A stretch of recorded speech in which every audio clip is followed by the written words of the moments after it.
Okay. Good morning, everybody. Welcome to the EFF. We are doing a test for the EFF presser that will be taking place at 12 o'clock to be addressed by CIC Julius Malema. So we are testing all the EFF social media platforms, YouTube, Twitter, and Facebook. We'll be streaming live. Just comment and give us a message if you are experiencing any difficulties in terms of the quality picture or a sound. Do we have a sound on Twitter? Is Twitter okay?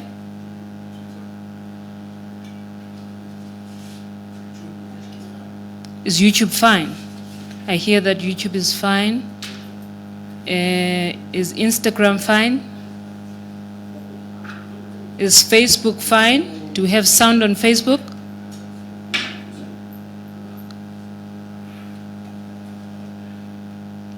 We are hosting a press briefing exactly at 12 o'clock. Facebook is fine. Twitter is fine. I hear Twitter is fine as well. And YouTube is fine. All social media platforms of the EFF seems to be okay. If you by any chance experiencing any problems with sound or quality picture, just send us a message. The EFF press briefing will take place exactly at 12 o'clock to be addressed by the EFF leadership. Thank you very much.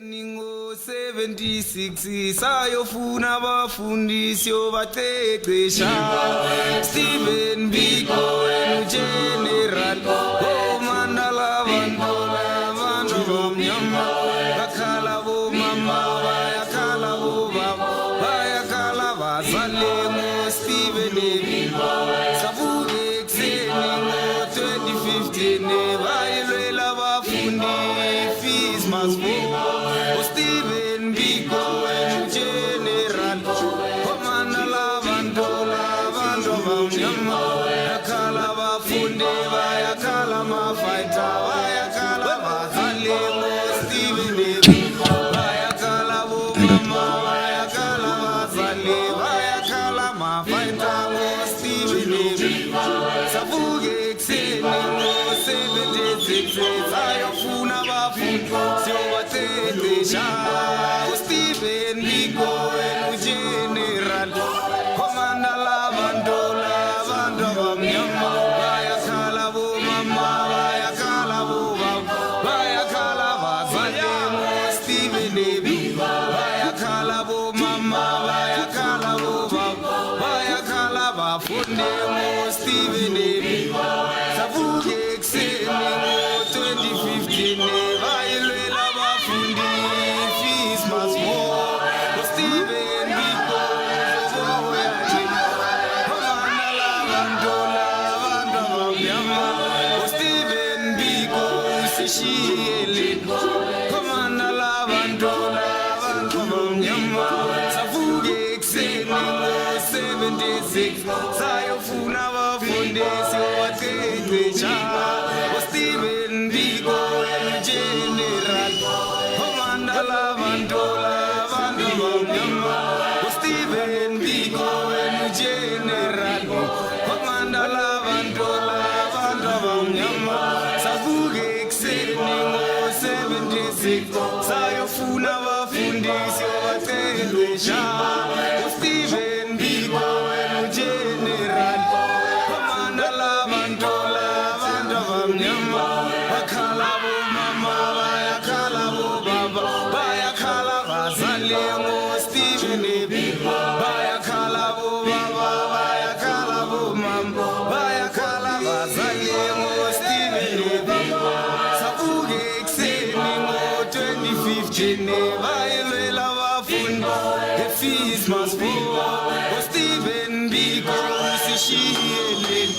Commander Lavantola, Vantovamnyama. Bayakala bafunde, bayakala mafight. Oyakala umsebenzi, Kalabo mama, bayakala baba. Bayakala bazale, Stephen Biko. Satsure, 7 days. Sayofuna bafundisi obaqeqesha.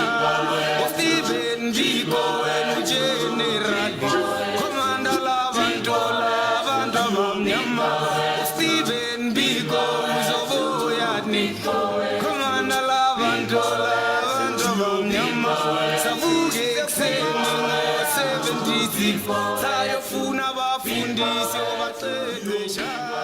Stephen Biko General Commander Lavantola.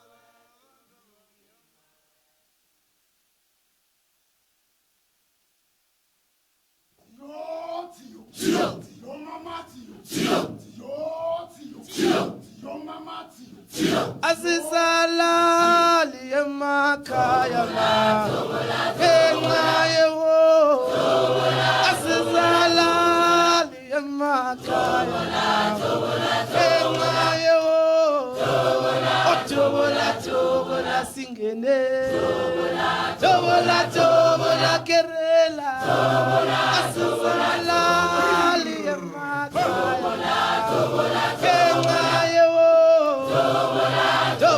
Tobola makerela Tobola singene Manribe kisela lokala Kengaye mzanse Manribe kisela lokala Kengaye mzanse Tobola makerela Tobola singene Tobola singene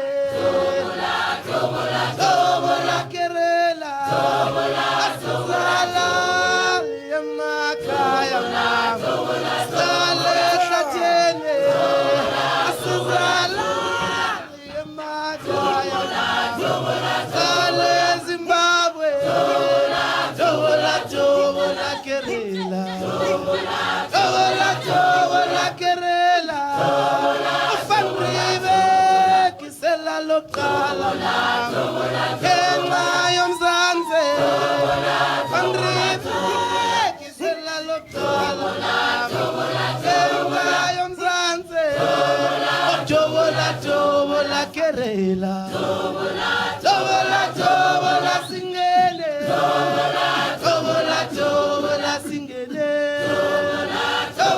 Tobola kerela Asizala liyamakaya Sale Angola liyamakaya Sale Mongola Tobola singene Tobola kerela Tobola makerela Dina singene Afandrito kisela lokala Kengayewo Nobody wanna see us together. Nobody wanna see us together. Body mommy, no, no, no, no, no. No, no, no, no, no, no, no, no. Nobody wanna see us together. Nobody wanna see us together.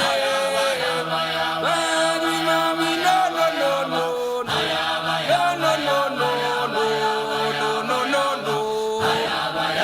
Let me tell you about the story of my life. My mother was a kitchen girl. My father was a garden boy. That's why I'm a freedom fighter. Let me tell you about the story of my life. My mother was a kitchen girl. My father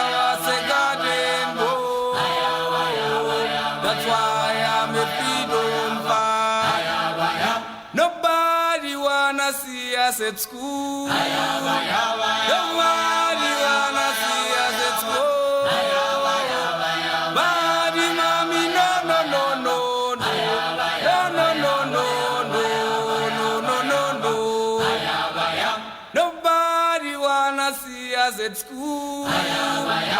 Nobody wanna see us at school. Body mommy, no, no, no, no, no, no, no, no, no, no, no, no. Tina sizofunda mahala. Bafunde siyofunda ngengane. Tina siyofunda mahala. Funda mahala. Tina siyofunda mahala. Tina sizofunda mahala. Funde siyofunda ngengane. Tina siyofunda mahala.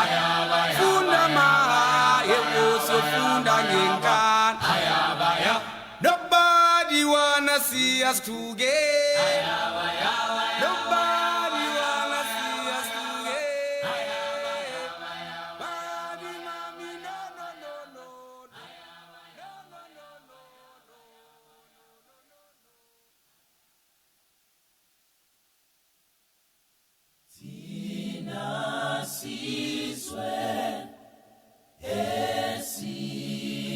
Esimnyama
tlang mo ke nako ya go fetola matselo sotlang mo dikele di fedile dilelo ke selemo sa boitumelo lotlhe ke tlang mo lo re fetsa mabare le magategate ke nako ya rotswa lesbane so tsola umamele wena o ska ba tsoga wa itse gore re ka so lebale go botlhokwa go ba dijo mo tafoleng go botlhokwa thata go sa robalele mo tlaleng sotlang mo dikele di fedile dilelo ke selemo sa boitumelo tlang mo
Well, thank you very much. Welcome to the EFF Presser. You are joining us. We are live from the EFF headquarters in Braamfontein. We will be starting soon. We are just doing a test both for sound and the visuals. We do have some journalists in the room, and we are observing COVID-19 regulations. We are live on Twitter, on Facebook. We are live on Instagram, on YouTube. Please let us know if there is a problem. If you can't hear us, just indicate there. We are monitoring. We are going to be starting soon. The press conference is here in Braamfontein. Are we clear? Can you hear us from this revolutionary house? We do have Ntantla here. We've got Ndebu here. We've got Mbali here. They are all here to hear from the Commander-in-Chief. But we will be carrying this live on all our social media platforms. So stay tuned in. I think I see Modibe here. He didn't introduce himself when he came in here. You're welcome, Chief. We're fine. We're doing well. Are we fine on sound, Siko? Yeah. Okay. And for the journalists who are not in the room, we will be taking questions on our EFF Media WhatsApp group. We will be taking questions from that platform. That group is now open to take questions when the Commander-in-Chief is done with addressing the nation, the continent, and the world at large. So please stay tuned. We will be starting accordingly. The only press conference to be listening to, the only presser that matters, is going to be here in Braamfontein. The only presser that matters, the only president that matters will speak today. Thank you very much, comrades. We can go off. I think there are no complaints, right? Of sound and visuals. Thank you.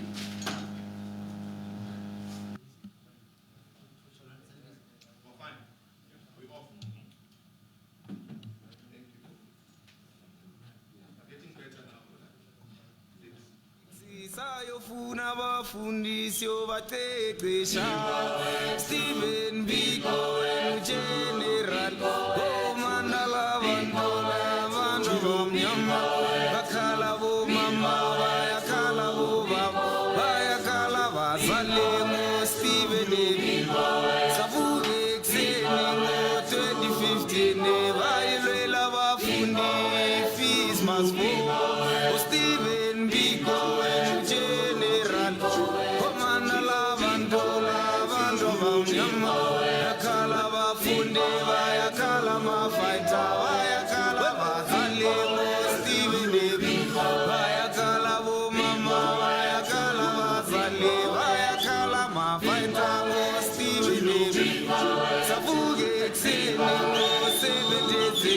Ayofuna abafundi siyobathembisa uStephen Biko General Komanda labandola abantu abamnyama bayakhala bomama bayakhala bobaba bayakhala bazali uStephen Biko bayakhala bomama bayakhala bobaba bayakhala bafundi uStephen Biko savuke ekuseni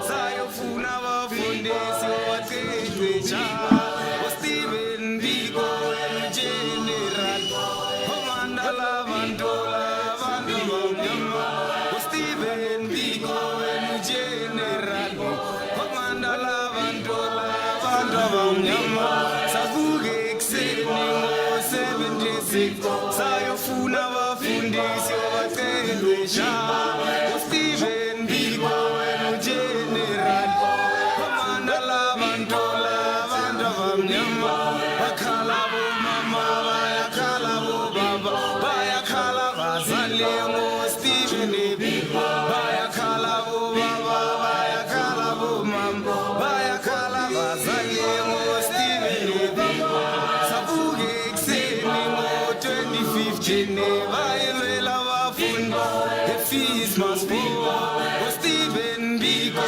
usishiyele Komanda labandola abantu abamnyama bayakhala abafundi bayakhala amafight bayakhala umsebenzi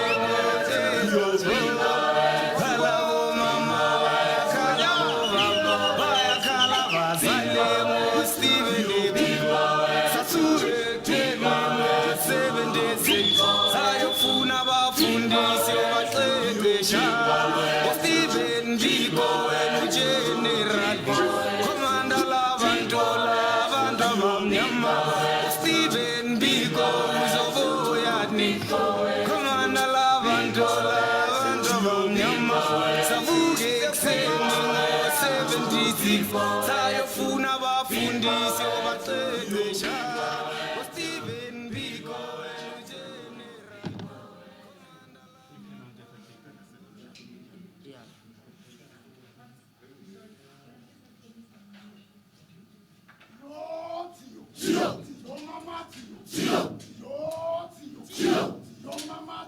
Yo, asisalali emakhaya engayewo asisalali emakhaya engayewo otobola tobola singene tobola tobola kerela asisalali emakhaya engayewo tobola tobola makerela tobola tobola singene mandribe kisela lokala engaye mzanse mandribe kisela lokala engaye mzanse tobola tobola makerela tobola tobola singene tobola tobola singene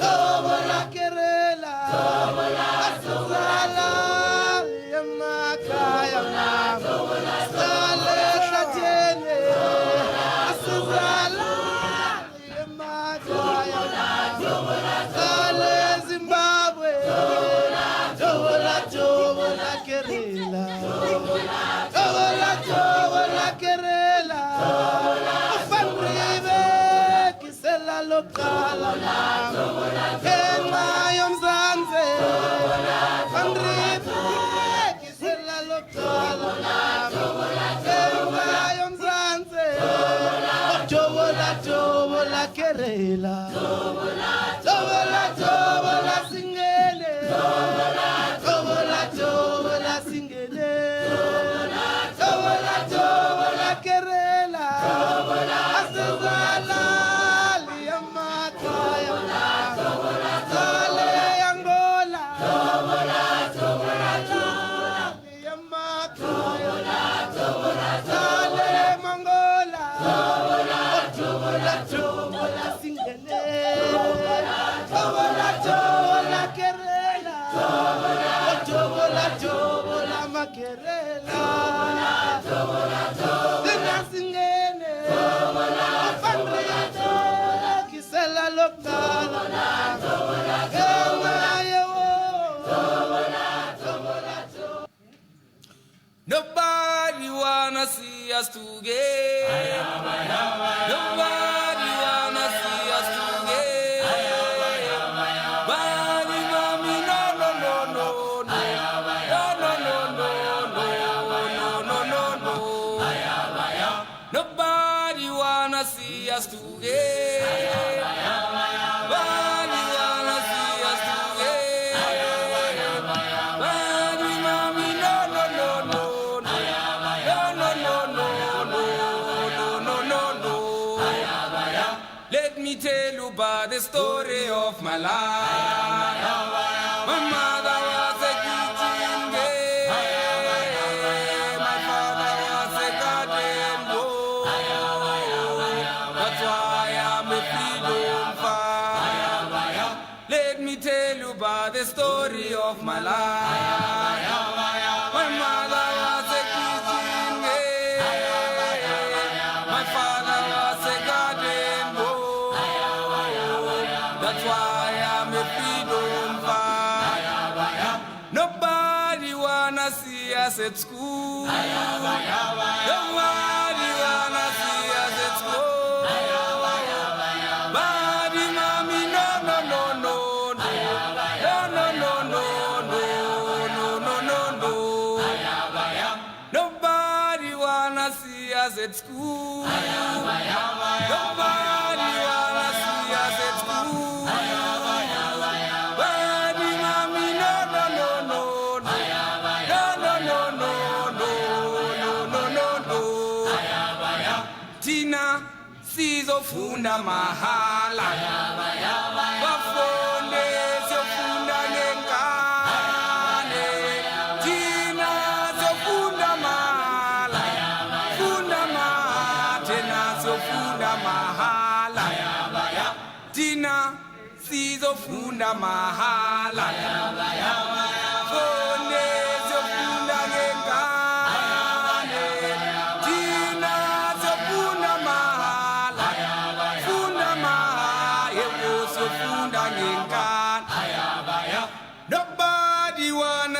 us together. Nobody wanna see us together. Body, mommy, no, no, no, no. With this now. Get ready. You will, when they've said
where you are is where you are. Session.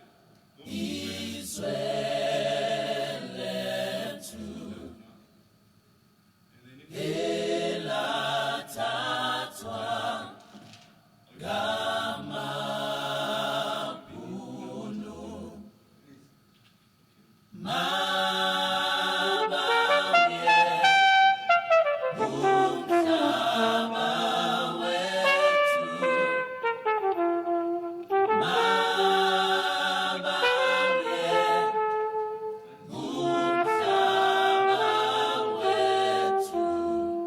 got the people.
Mapuno.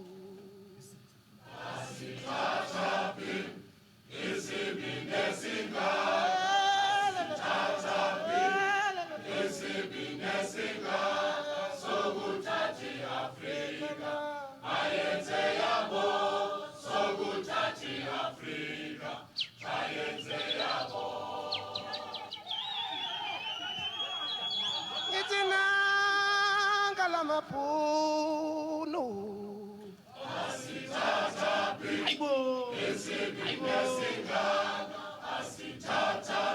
Tata.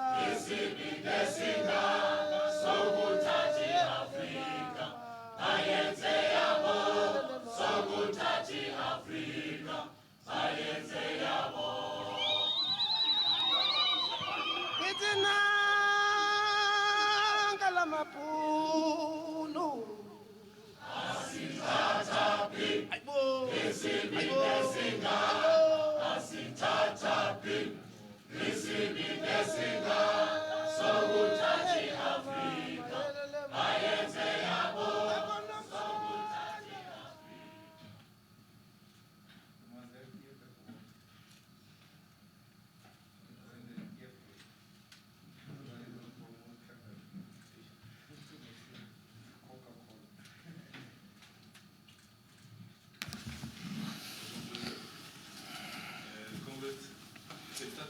Yeah. Okay, slow down. Down. And this is a 10, 9, Where you are, that's where you stay. No 7, movement. 6, Oh. 5, 4, 3, 2, 1, and live. Welcome to everyone who's watching us from our social media platforms. We are coming to you live from the Braamfontein headquarters. You are welcome to the only presser that matters, which is going to be addressed by the only president that matters. The members of the media who are here, you're also welcome.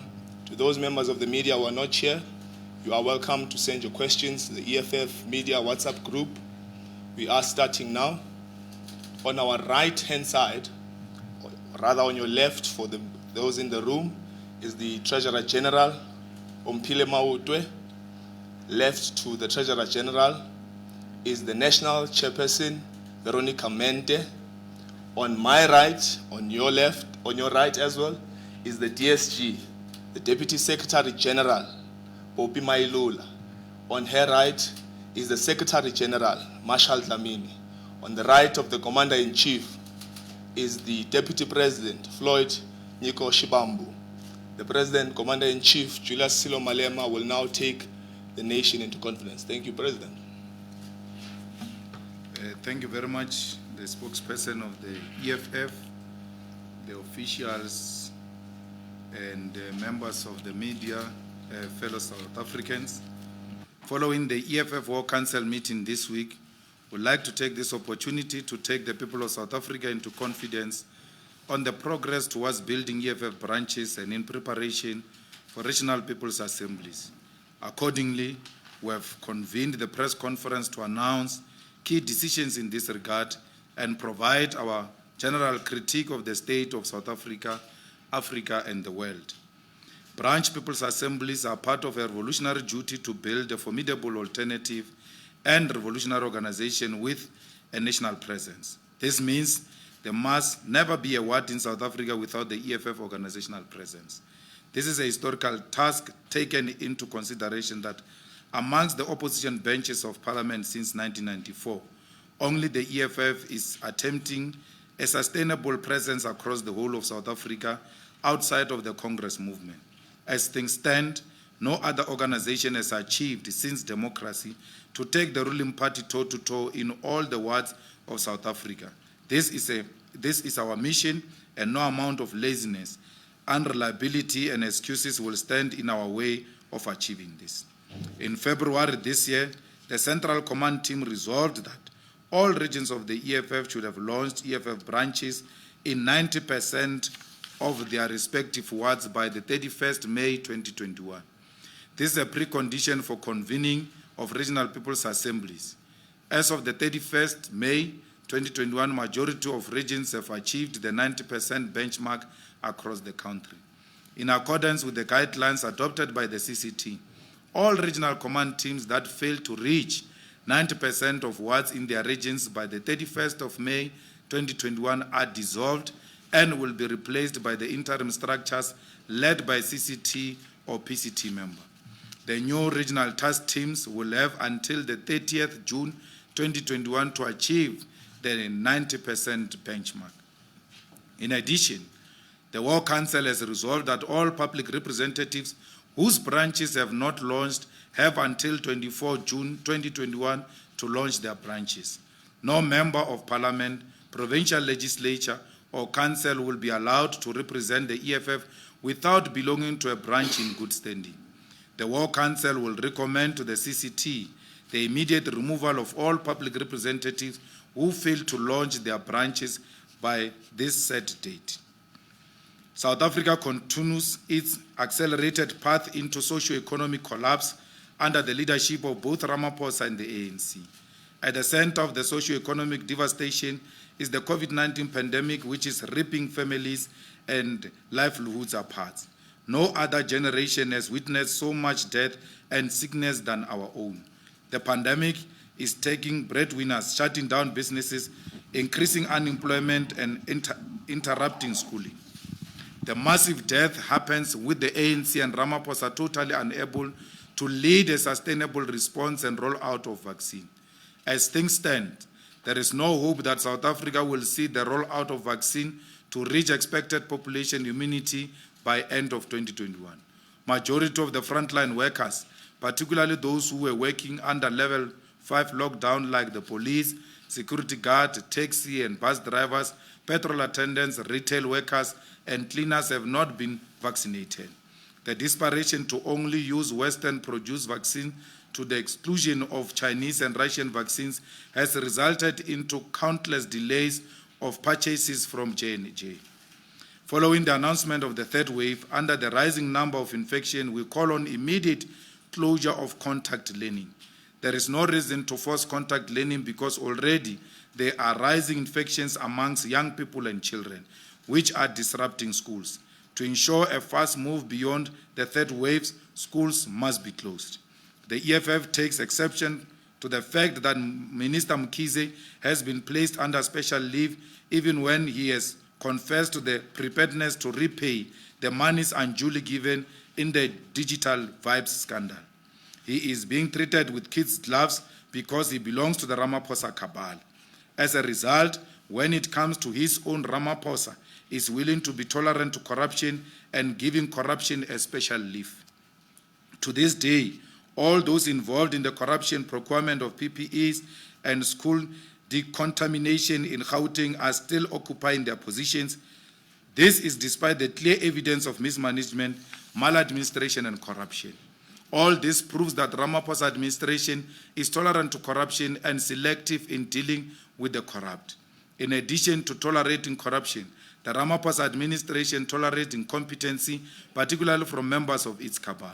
South Africa is devastated by the electricity crisis during one of the worst winters in decades and a fight against respiratory illnesses like COVID-19. Yet Pravin Gordhan, who presides over Eskom, still occupies his position as Minister of Public Enterprise.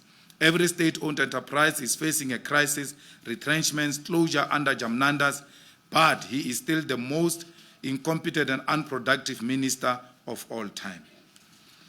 The incompetence of the Ramaphosa administration and ANC is further demonstrated by their zigzag position in the ad hoc committee on constitutional amendment to ensure land expropriation without compensation. The EFF motion, which kickstarted the constitutional amendment process, clearly states that all South Africa's land must be under state custodianship, which includes traditional leadership. The ANC is now opposed to the motion they proudly supported and voted for. We must put it unequivocally that all South Africa's land must be under state custodianship in order to ensure that land expropriation without compensation is guaranteed. We call for the ANC to be faithful to the motion in the name of the EFF president, which was adopted as a resolution by the National Assembly. The EFF condemns the hypocrisy and manipulative initiative by the IEC to launch the 2021 local government elections. Yet, at the same time, gave the former Deputy Chief Justice Dikgang Moseneke a mandate to investigate sustainability of holding local government elections in 2021 following the COVID-19 pandemic. Continuing with preparations and all related events regarding 2021 local government whilst the Moseneke Commission is taking place is dishonesty. Above all, it seeks already to exercise influence on his decision to arrive at an IEC and ANC foregone conclusion that the 2021 local government election must proceed. The IEC, whose leadership are personal friends of the ANC officials, knows for sure that the Constitutional Court has no role in postponement of 2021 local government election beyond provision of the Constitution. Even with the rationality test applied, it will be dangerous for the Constitutional Court to order Parliament to amend the Constitution. Therefore, the prerogative to postpone 2021 local government elections lies with Parliament, which will effectively need to amend the Constitution. We call on the IEC to cease all activities regarding 2021 local government election and give space to the Moseneke Commission to do its work. If the IEC is ready now, it will still be ready when Justice Moseneke concludes his report. Whatever the conclusion, as things stand, COVID-19 regulations of gatherings are a direct threat to the constitutional human rights provision to freedom of assembly. In many wards across the country, to simply democratically elect a ward candidate, meetings of more than 250 people will have to take place for multiple candidates in more than 4,000 words. The elections and their campaigns will definitely be an avalanche of super spreader events. We therefore reiterate our call, despite our own readiness, for 2021 local government elections to be postponed in the interest of saving millions of lives. The duty to preserve life is the highest of all duties. People must be alive before they can vote and be voted for. We view the campaign by CASAC to remove the president of the EFF from the Judicial Service Commission as a racist attempt to continue the influence of the Indian cabal on the judiciary. In essence, CASAC is fighting for Pravin Gordhan's friends who was rejected by an open and transparent process of the JSC to be reimposed on the judiciary. The Indian cabal led by Pravin Gordhan has been working since the 1980s as a perfect masquerade of the white monopoly establishment to exercise influence on the Congress movement, and now the institutions of the post-1994 democratic state. The cabal has had unrestricted ability to manipulate its way to influential judicial positions over the years, until the presence of the EFF on the JSC. This EFF presence is ensuring due radical scrutiny that will bring about the long overdue transformation of the judiciary. At the center of this transformation is not the appointment of black-skinned people. It is about black conscious people who will not bow to the interest of the dominating and racist white establishment. Accordingly, the EFF has briefed its own lawyers to join in the Constitutional Court case initiated by CASAC. We will defend the decision of the JSC to exclude Jamnanda's friend. We will also defend the principle of the separation of powers. The courts must not decide for Parliament as to which individual must serve in the Judicial Service Commission. The EFF will always oppose the use of Indians and colored people by the white monopoly establishment to fragment the black unity. We know for sure that blackness is not about pigmentation, but a mental attitude of commitment to the collective upliftment of black people in general and Africans in particular. The EFF is proud of the efforts by the Southern Caucus in the Pan-African Parliament to foster African unity and fight for the implementation of the rotation principle. The Pan-African Parliament is an organ of the African Union established to hold executives accountable. In keeping with the objective of building African unity, the AU's several sessions adopted and confirmed the principle that elections of members in all its organs shall be on rotational basis.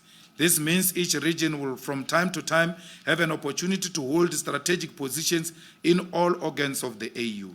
Since its formation, PAP has not had any president from the northern and southern region. The East, the West, and Central region, dominated by Francophone countries, have historically used their numerical strength to block the practice of rotation. Despite the AU's advice that PAP must comply with the rotational principle, the dominant regions sought to ignore this and proceed with elections. Over the years, France has manipulated these numbers to impose a candidate of their choice. This explains why during last term elections, the France foreign minister addressed PAP without initially being scheduled in accordance with the program soon after a Francophone candidate was elected. Similarly, it is no coincidence that the President Emmanuel Macron visit to South Africa coincided with PAP's program to elect a president, which means Macron, like his Minister of Foreign Affairs, was meant to give a surprise visit and address the Pan-African Parliament with the hope that PAP will have elected their supported Francophone candidate. The refusal to implement the principle of rotation was to make way for the highly sponsored Mali candidate who landed with a private jet in South Africa. However, thanks to the resistance and formidable spirit of the Southern Caucus, supported by the Northern Caucus and all progressive members of the Pan-African Parliament, France's plot was defeated. We call on France to stay out of African affairs, in particular the Pan-African Parliament. We further make a call to all African youth in Francophone countries to fight the France agenda to keep Africa and its leadership chained to imperialist interest.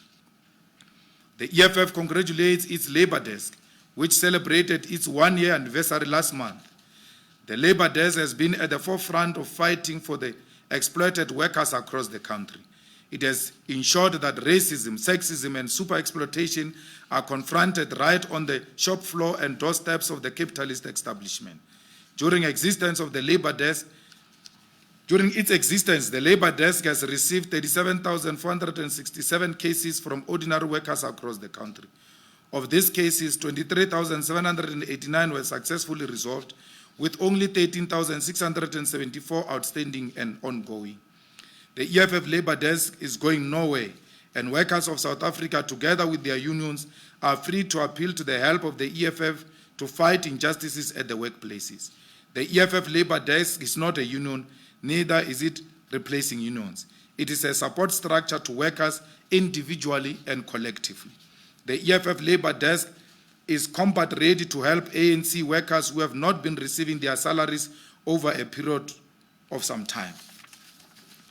We'd like also to congratulate the EFF GBV desk of the EFF, which has also been at the forefront of confronting gender-based violence. It is due to the pressure of the EFF GBV desk that Parliament concluded and adopted the 3 GBV-related bills. In less than a year of its existence, the EFF GBV desk has held dialogue to deepen understanding of gender-based violence, directly helped 276 victims, held 90 demonstrations and marches, and also received thousands of GBV complaints. This is a demonstration of a pragmatic commitment to the fight against GBV. We shall continue to work with communities and formations to fight against rape, femicide, and abuse of women and the LGBTQI+ community. The EFF also revived the Commission of Gender Equality report on women that were forcefully sterilized by the state without their consent. And today the department is forced to compensate the women who were forcefully sterilized. Lastly, the EFF will join in the celebration of the Pride Month, which seeks to eradicate homophobia and the discrimination of the LGBTQI+ communities.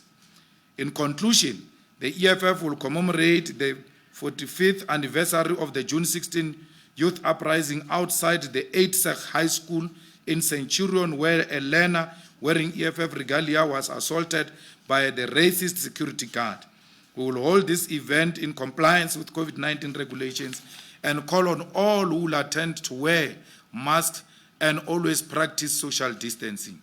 In addition, we call on South Africans to keep safe with the rise of COVID-19 third wave. We shall overcome. I thank you. Thank you very much, Commander-in-Chief. We have now come to that part where we take questions from the journalists. We will start in the room, if there are any hands. Okay, we'll go in this order. Ntlantla, Dewu, Mbali, and Mutibe.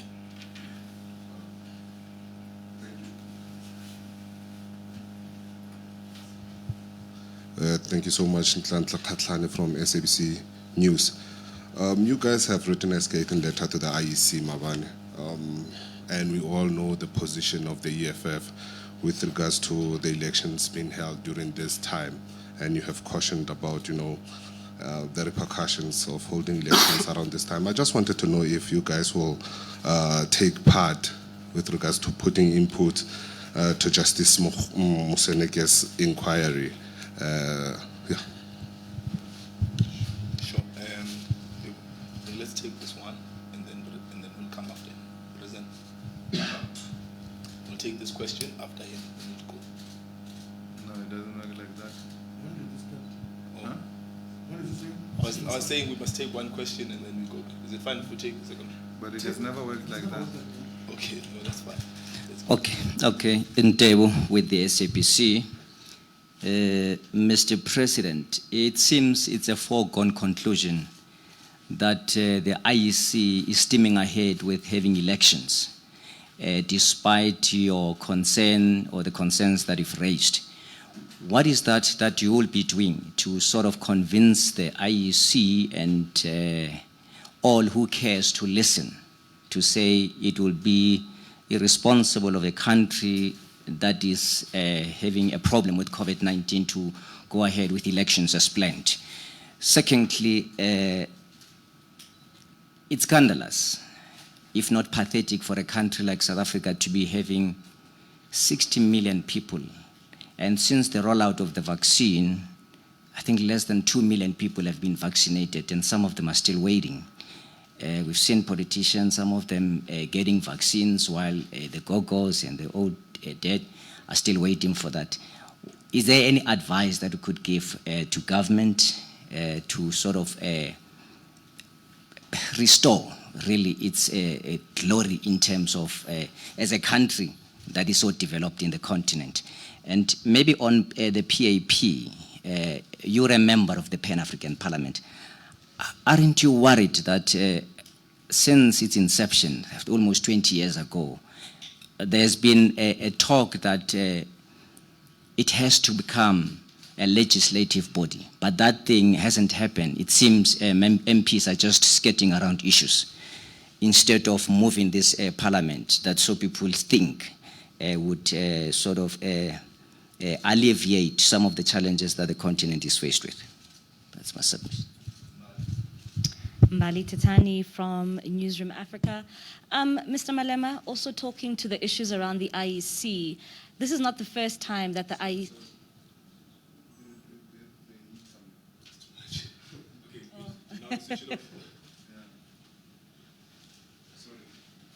Yes, Mr. Malema, it's not the first time that the IEC goes ahead and makes an announcement like the one that we saw yesterday.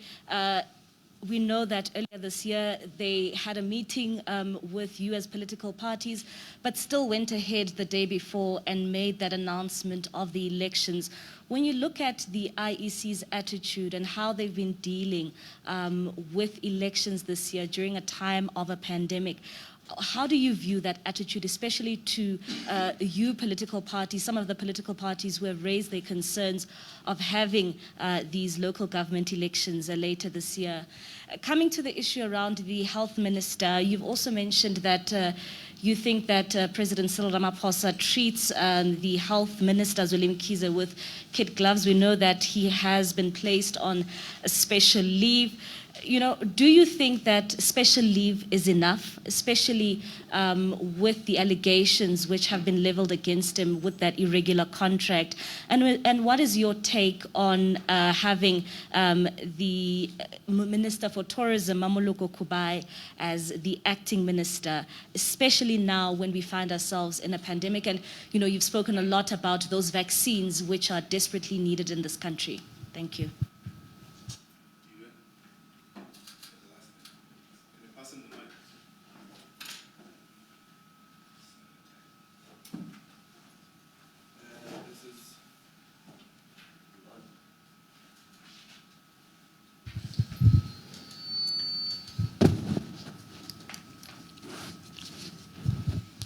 This is Mudiba from the Inside Factor. Before I ask my question, I want to commend the leadership of the organization. It's our first time here as the Inside Factor to a press briefing of the EFF. And we started our organization and our platform as young black people because we saw the leadership. They did not complain, but they started their own thing. So thank you for showing young black people that you can start your own platforms and people will follow you. My question is directed to the leadership here. Will the EFF be advertising on mainstream media platforms that have been biased towards the organization with regards to local government elections? Thank you.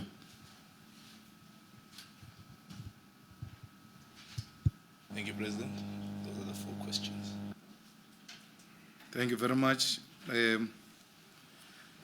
For some reason, the IEC thinks it is untouchable and it is law unto itself, and that it doesn't listen to anyone except the ANC and Paul Mashatile in particular because of his friendship with the CEO of the IEC, and that they can always manipulate and run the CEO of the IEC from Lituli House. And because the attitude of the IEC, you can see that it's an attitude of a person who's got political protection. You know, when you think you've got political protection and you are untouchable, you behave exactly like that. And I think that it is an attitude that is very unfortunate. Because IEC as an institution should be the most transparent and most open and to persuasion, because it deals with different constituencies and cannot be married to political parties. We are not shocked because when Mashinini was appointed, we actually pointed to that direction. That is one individual who's compromised and who's aligned to politicians. And we see that now in his conduct together with the CEO of the IEC. And they are going to undermine the credibility of the former Deputy Chief Justice. Because you can't appoint such a senior judicial person and act as if nothing happened. Even if the Museneke comes and says, no, the elections must continue, we'll say, yeah, I mean, it has always been like that. That's why the IEC went on to launch. He came here to just rubber stamp the decision of the IEC. So they are compromising an extremely independent man, the most objective man, the most credible man, a man who has demonstrated over a period of time that he's got an ear and he can listen and he can be persuaded. That's why we welcomed the appointment of the former Deputy Chief Justice, because he's a man of integrity. But what the IEC is doing to him, they will destroy him. If they've got respect for him, they should have waited, and the former Deputy Chief Justice said he will give us a report by July. He has already called for political parties to make submissions, SG. Yes. And we're already doing that. We're going to make our submission, and we actually, in our submission, are going to ask him to allow us to also come and make oral submission so that beyond issues of writing, we must also be able to present and persuade him to arrive at a different conclusion. But how the IEC is going about it, appoint him, spend money on him, and then say to us, we are ready to go, as if we don't care what former Deputy Chief Justice has to say. It's really unfair on the former Deputy Chief Justice, but also unfair to the taxpayers who are paying money on a program that the IEC doesn't take serious. They are engaged in wasteful expenditure. And we hope that the Auditor General will actually arrive at a similar conclusion. We are going to write to the Auditor General to scrutinize this transaction as to why was it necessary if you are running two parallel things. They are driven, some of them, by corruption. They can't wait to print posters of the IEC calling for elections and ballot papers and T-shirts and contracting their own relatives. There's nothing else that is driving them except a political protection and corrupt activities. Because if they were driven by rationality and the need to save life, they would have waited for former Deputy Chief Justice to release this report. He has done a wonderful job with S. Dimeni.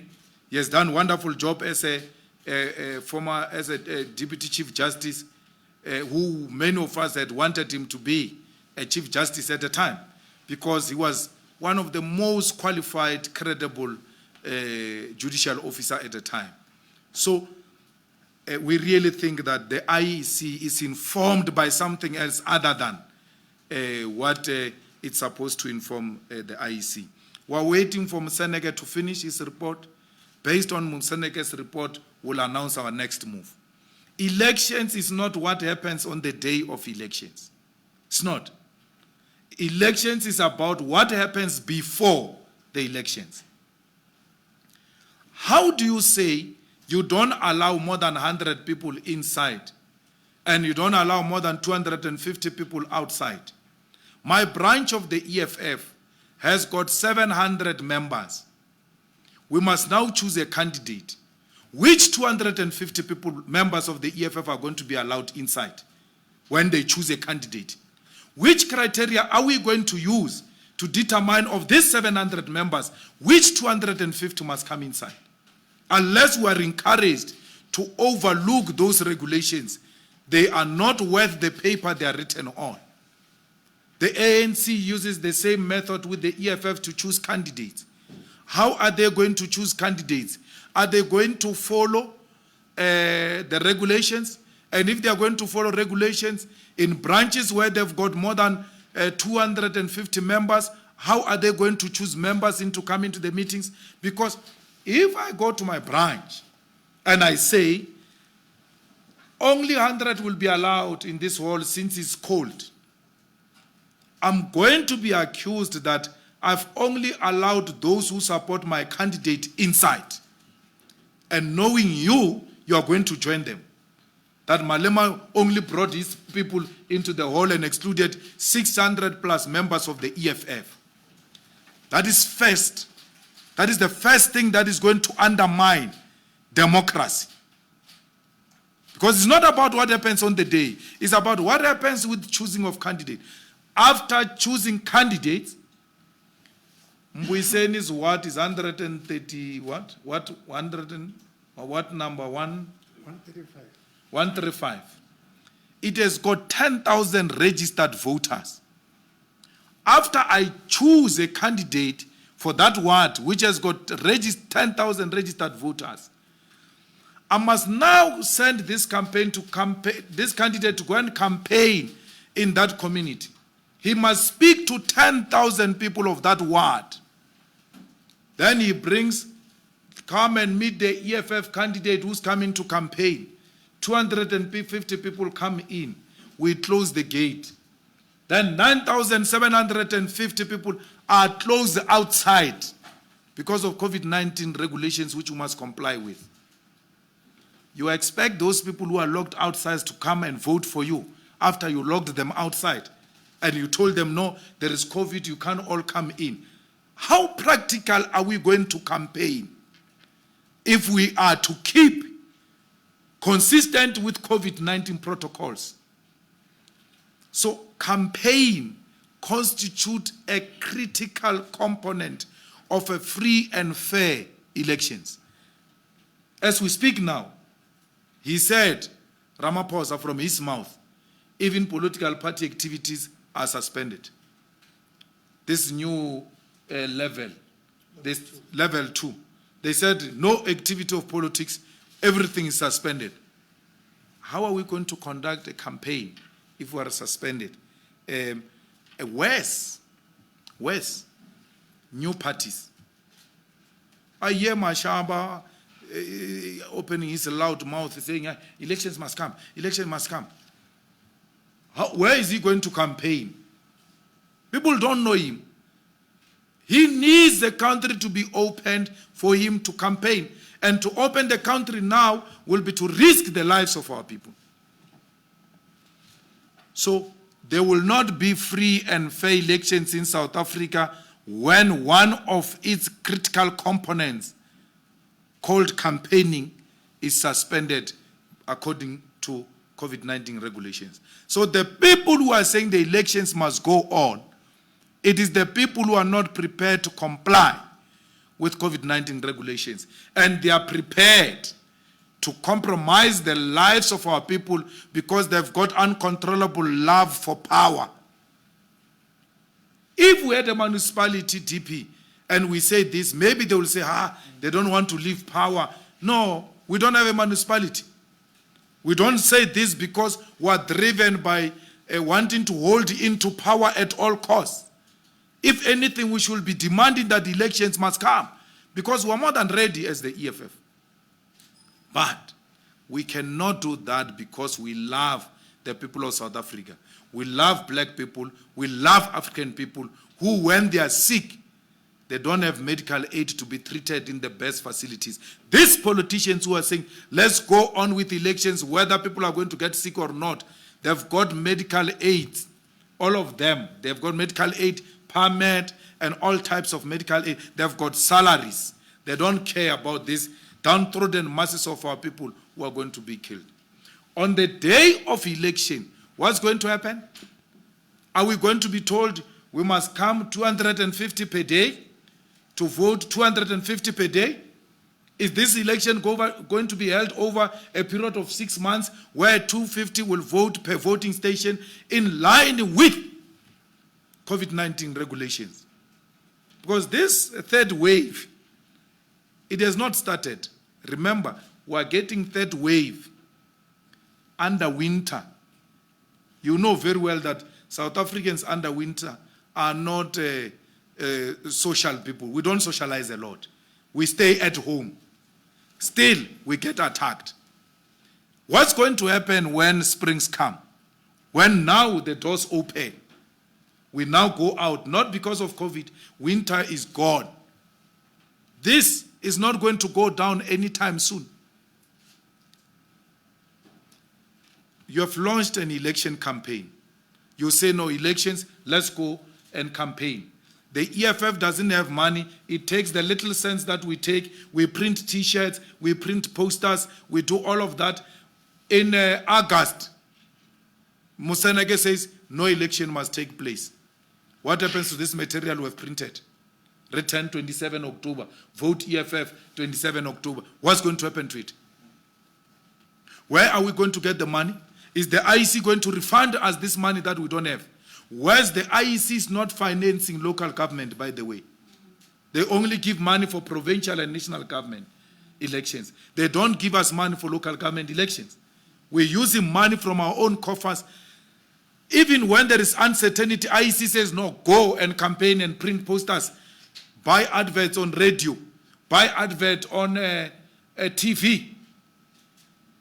One advert, prime time on SABC, is not less than 250,000.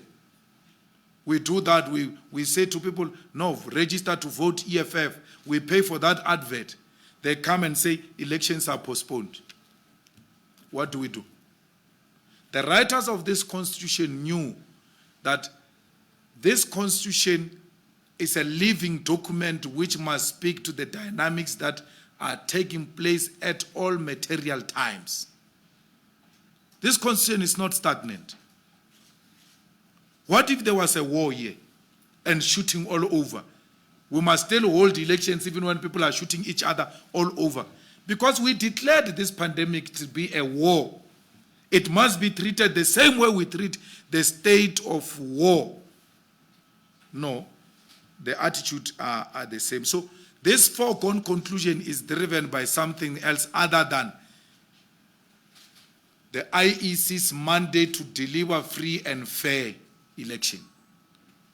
That they are driven by something else, and they are undermining the old man.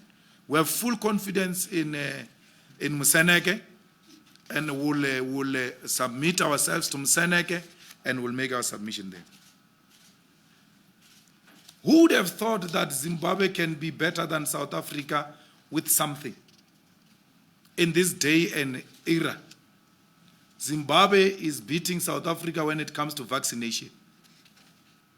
Let me tell you, people with money are going to Zimbabwe to be vaccinated, if you don't know. People are leaving South Africa to be vaccinated in Zimbabwe. Because Zimbabwe is using the Chinese one, what is it called? Sinovac. They use all types of different vaccines in Zim. People are going there. Here we're stuck with a businessman of a president who looks at profit before the lives of people. He has done it in Marikana, he's repeating it now, where he puts profit over people. Sinovac and Sputnik have been approved by peers all over the world. 60 countries are using Sinovac, they are using Sputnik. Here is a man, a billionaire without a billion, who wants to make a billion now with our situation. Says he doesn't want Sputnik, doesn't want Sinovac. Cyril, every time he speaks, he says, we are at an advanced stage to approving Sinovac and Sputnik. He says that all the time. Go and look at all his speeches. But that body, SAMPRA, has been given a mandate to not even touch Sputnik. Everything at SAMPRA has been pointed to the direction that Sputnik is safe, it can be used. Everything is not being used because Cyril is in bed with that Bill Gates who came here to play tennis when he came to clinch a deal. Before even Corona, they knew Corona was coming. We must die because Cyril wants to make money out of this situation. And we are not saying this to you. We told Cyril many times on his face that you are engaged in transaction. You are not engaged in saving lives. Why is Sputnik not being provided? Why is Sinovac not being provided? People in Zimbabwe, in China, are no longer wearing masks. They are vaccinated, they have moved on. This thing has started in China. Why not use their experiences to see how best we can control it? Zweli Mkhize came here and gave us gripe water and said it was a vaccine. That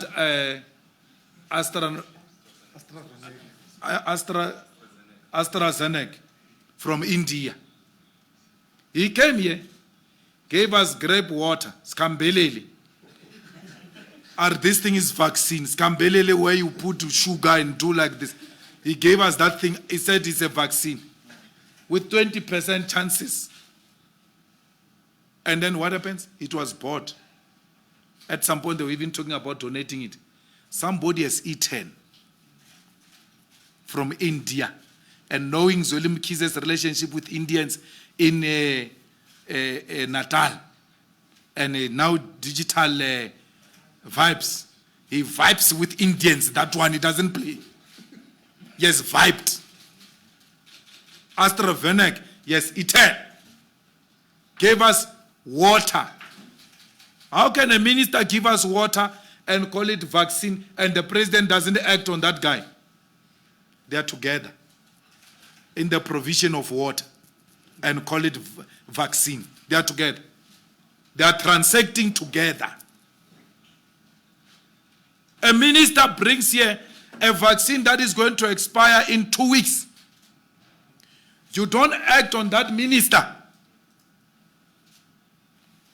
You are together. You are vibing together with an Indian vaccine. They ate, both of them. So, we can't. There is no vaccination program to even call it that. You are pretending, you are continuing in misleading South Africa and creating an impression that Cyril is doing something for vaccinating people of South Africa. It's not true. They are doing nothing. They are pretending to be nothing, doing something. They are obsessed with PR. That's why Cyril went to collect that water there at the airport and pretended to be inspecting some paper there. Could not even pick it up that the water is expiring. Sparkling water. We are given sparkling water.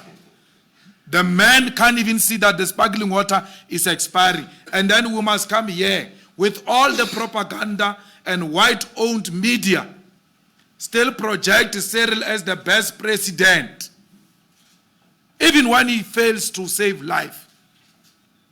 So, people are being vaccinated in Zimbabwe. I'm also considering to go to Zimbabwe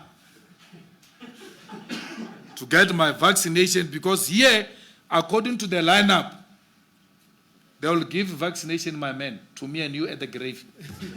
We are going to die before we are vaccinated. So, and in Zimbabwe, they are making people of South Africa pay. Ugar is $50 to be vaccinated in Zimbabwe. You are chasing Zimbabweans away and saying they are taking your jobs, they are doing this. Hey, it looks like you are going to be chased away. when you go to look for vaccine in Zimbabwe. Because vaccine is available in Zimbabwe. Zimbabweans are being vaccinated.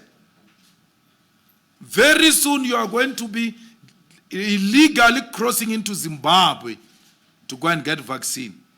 Siyajika zinto. Agree you are singing for him saying sizojika zinto when you are electing Ramaphosa. Indeed, siyajika. Siyajika, but for wrong reasons. Sijika zinto for wrong reasons. Who would have thought South Africans who suffer from uncontrollable pride one day can cross to Zimbabwe to go and seek for help? We told you when we were still in the Youth League, one day you will come to this country and ask for help. That's what is happening now. You are not going to get vaccinated. Frontline workers, it's you, journalists. It's those cashiers. It's petrol attendants. It's those nurses and doctors. It's taxi drivers who carry more than 20 million people per day. Per day. If one taxi driver catches it and touches money or something, they will kill a lot of people. Those are the people who should have prioritized the same way we prioritize them under level 5 lockdown. Up and now we all know who are the essential workers. The essential workers are those who are defined under level 5 lockdown. All of those people, even yourself, you fought to put yourself in that level 5 essential workers, you journalists. Because you go to different places, you cover different stories, including stories of people who are infected and affected by corona. You should have been the ones in the forefront. Dolol. Now, all of you sitting here, if you've got kids, we talk as parents. There's no single one of us who didn't have a child returned from school because one of them tested positive. Now, at this level 3, crèche, I've got 3-year-old and 4-year-old. Twice they've been returned back for 2 weeks because one child tested positive. 3 and 4 years old. I've got a 14-year-old, grade 9, now for the second time being turned back because one of their own tested positive. Not the parents, the kids. It is now clear it's are taking kids now. Where is the Minister of Education? Who heard from the Minister of Education? What type of government is this? If Minister of Education is sick, like they are alleging that she's sick, she's got cancer, why are we not being told? So that we are not hard on her. What does it cost her if the country that she serves as a minister gets to be told that she's sick? She will be more sick by us being told that she's sick. She's our minister. We must be told, where is the Minister of Education? Results were announced in this country. The minister was not there. They said she got COVID. They didn't take the country into confidence. Now the latest is that she's got cancer. She's our minister. Our children are testing positive. Our children are going to die. Where is the Minister of Education? If these rumors are true, the president owes it to the nation, because he calls half the time so-called family meetings that are useless, which he can just type a WhatsApp into a family group and tell us what is the latest. He says nothing. He doesn't tell us where is our minister. I'm told Jamnandas is also sick. Jamnandas released a statement saying he's not sick. If he's not sick, where are you, bro? Can we see you running? ESCOM is collapsing. Where are you, bro? Dinel is collapsing. Where are you, bro? SAA is dead.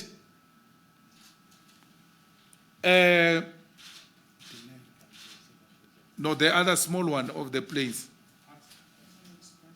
Express, gone. Mango, gone. So, yet, Pravin is declared the best minister by white-owned media. If it was Malusi Gigaba in that department, it's not my friend Malusi Gigaba. If it was him in that department, what was going to be happening? Stage 4. Was Tiba stage 4, my brother? Stage 4. Wow. What from 2 o'clock to 10? Without electricity.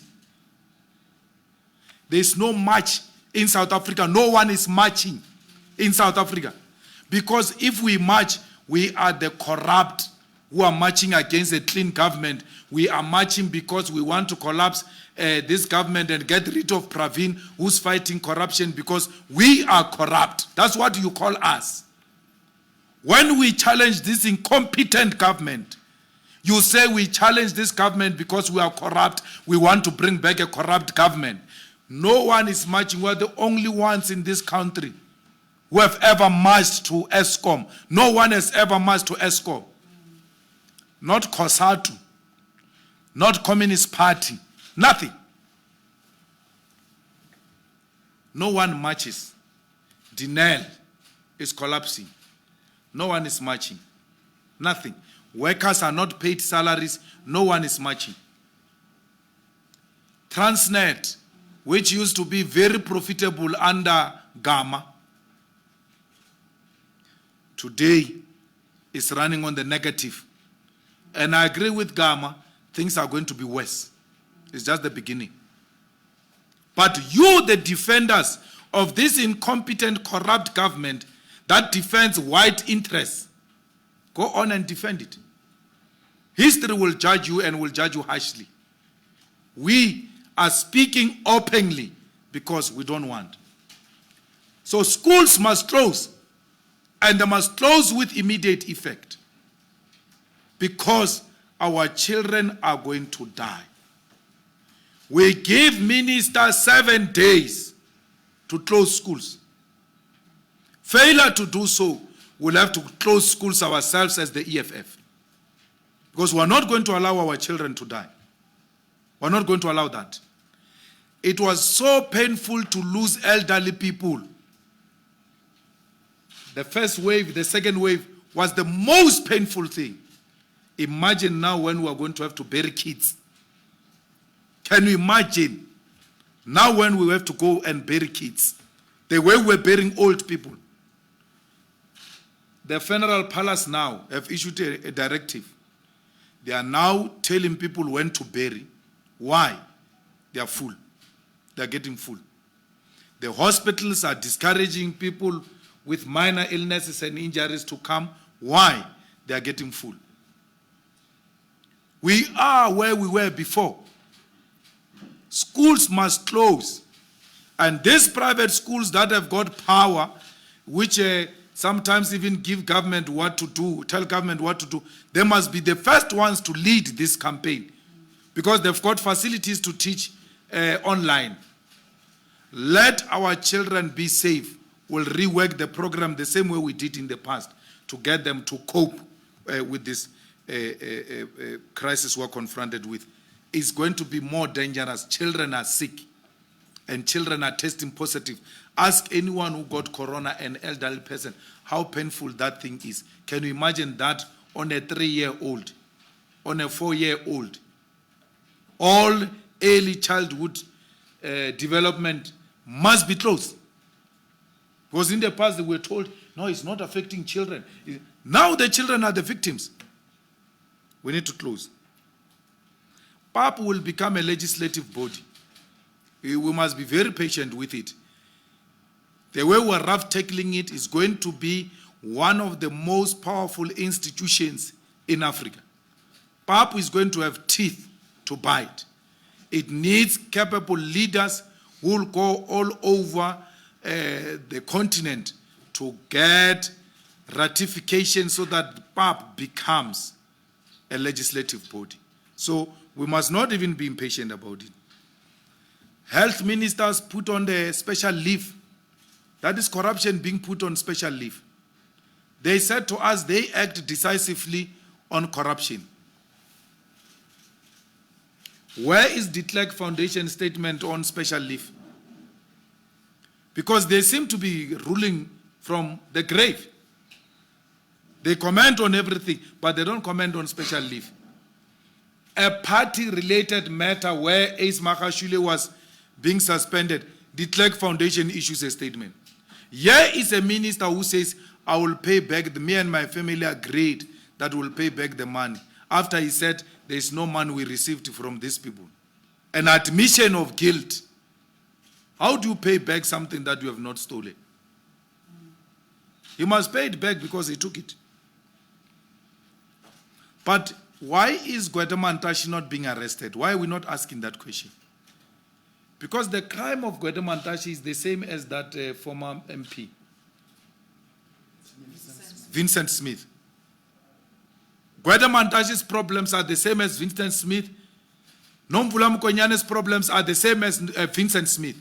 Why are they not being arrested?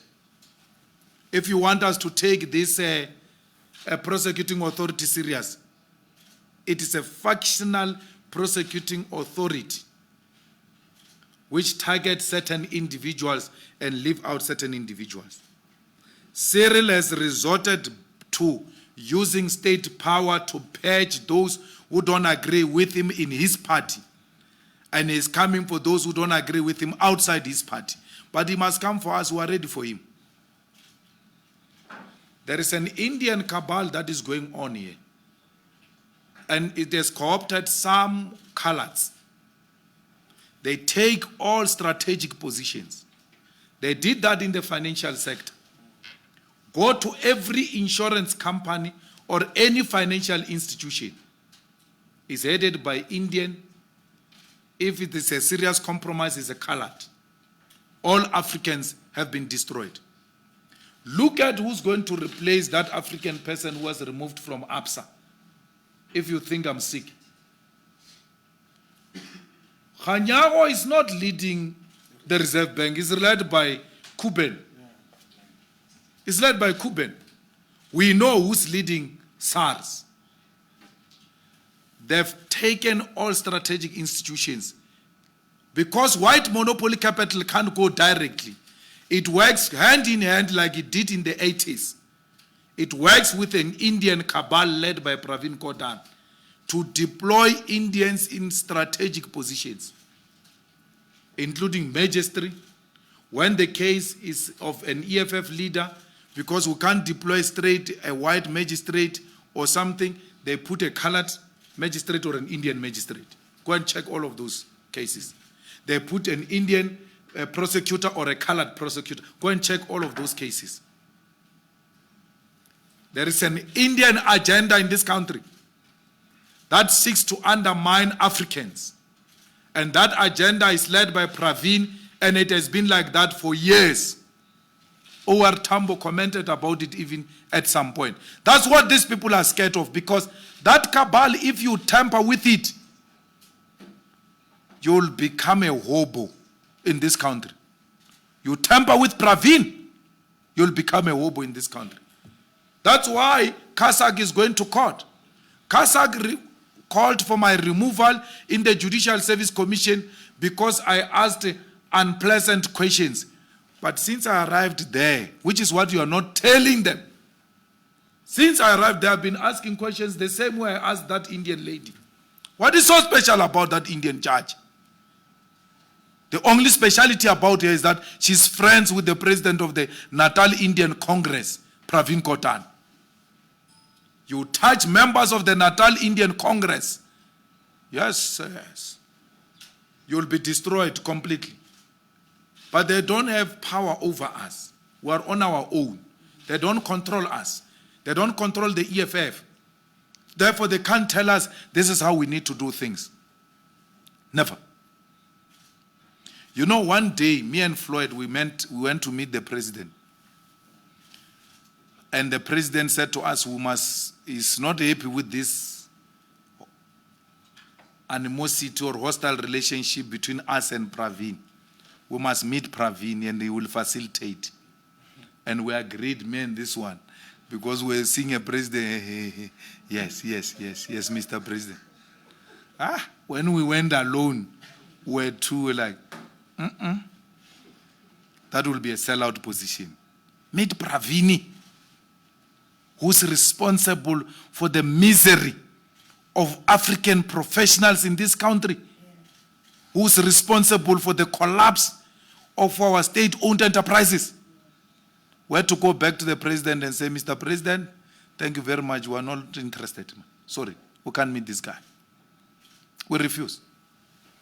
Because this guy is responsible for destroying our institutions and destroying black professionals, because the only way to outsource it and give it to white capital, you must make it look like it's not working. So that when you come with a white foreign company and say they are coming to rescue ESCOM, everybody must be so tired of load shedding and say, hi, any form of help must just come. Hi. These people have failed. You must make it fail, look like it's failing, so that some foreign company can come and take it over and run it for the benefit of the white minorities. That's what we're subjected to now. They suspend ACE. De Klerk Foundation issues a statement. Cyril says this land thing is not correct the way EFF is proposing it. De Klerk Foundation issues a statement. But in the past, we grew up in the Congress movement. Once the movement has spoken, it's either the Communist Party or COSATU that will issue statement agreeing or disagreeing. Now the only alliance that issues a statement is De Klerk Foundation, because they are in complete debate with white capital and former apartheid murderers who were handling them as spies during apartheid. It was Communist Party, it was COSATU, then it was the Youth League during our time, because we were a party within a party. We also used to issue statement agreeing or disagree. Today, the party, the COSATU, have nothing to say. The most prominent alliance partner of the ANC is De Klerk Foundation, led by a murderer who presided over the killing of our people and who handled some of these people who are leading this government when they were spies during apartheid, because we are led by spies. De Klerk will not have issued statement during the time when we're there, because he knew he has got no control over us. So we're in a mess. Why would De Klerk have an opinion on a party matter and not have an opinion on ESCOM? Why do we still have a CEO of ESCOM? Why do we still have a board of an ESCOM? After announcing level 4, you announce level 4, there's still no head rolling. Stage 4. What a joke. We must close this thing and go to Zimbabwe and get vaccination to survive until we find a solution, because we have become a joke. My brother, well, congratulations with the establishment of your own media house. We have no option but to advertise with these sellouts, because they are the only means of communication, of reaching out to our people. There's nothing we can do. Because to say we're not advertising with 702 will be denying ourselves an opportunity to reach out. We will advertise with you too, because you must grow and replace 702. So we wish that there could be as many independent, African-led and owned media houses so that we can advertise with them. If we had objective, independent media in South Africa, Cyril will not be projected as a saint he pretends to be. He can't give us vaccine, he can't give us electricity, he can't give us jobs, he can't give us food. With all those failures, which are basic necessities, we are still being fed that Cyril is the best, the corrupt one, to remove him from power. I tell you now, even if the most cleanest bishop of your church was to march against Cyril, your bishop will be characterized as corrupt, Because when they block challenging of Cyril, they label you as being corrupt. Thank you, sir. Thank you very much, President. I think we'll go to the WhatsApp questions from the journalists who are not in the room. Commissioner now, please read them to us. Yeah, there's quite a few questions, President, but I think Those ones we'll deal with them one by one because all right. there could be many. All right, so the first one is from Brighton Ngube from Izwi Times in Bulawayo, Zimbabwe. He asks, how does the EFF respond to the sentiments by Patriotic Alliance President Gayton McKenzie that once Patriotic Alliance takes over, after 2 hours, 30 minutes after the election, it will make sure foreigners leave South Africa? It will never take over. That's why he can afford to say that there's no foreigner who's going to leave South Africa. Here we exist through the Constitution and not through any other means. So don't worry about gangsterism. There's law to deal with that. All right, and Gaugelo Magolego at UFM asks, as the fight for postponement of local government elections continues, will the EFF not be holding mass rallies? Well, if we want to comply with COVID-19 regulations, we'll have to ensure that we don't hold mass rallies. We will call meetings in line with COVID-19 regulations, but we have no control of how many people come there. And when our people come, we won't turn them away. So Cyril must choose what he wants. He wants elections or he wants to save life. It's not in our hands. We have made our position clear. But having made our position clear, we are not going to wait in a closet. We have to fight on the space because maybe they're doing these things they are doing with a hope that they will close us in a closet and hold elections without us having campaigned. And then they win because the ANC is not going to win these elections, not even in the rural municipalities. All right, and then Sophie Mukwena from SABC International News. She asks, the recent events at the Pan-African Parliament have demonstrated how Africa is divided. How do you hope to correct this, and what are your comments on the upcoming G7 summit in the United Kingdom? Well, Africa, it has always been a known fact that Africa is divided because those who colonized us imposed those colonial borders to keep us divided and so that we don't have a meaningful impact in the geopolitics. So we know that we are divided. What is happening in Pan-African Parliament is an attempt to unite the continent and for the people of the continent to go beyond borders, but also go beyond the colonizers' languages.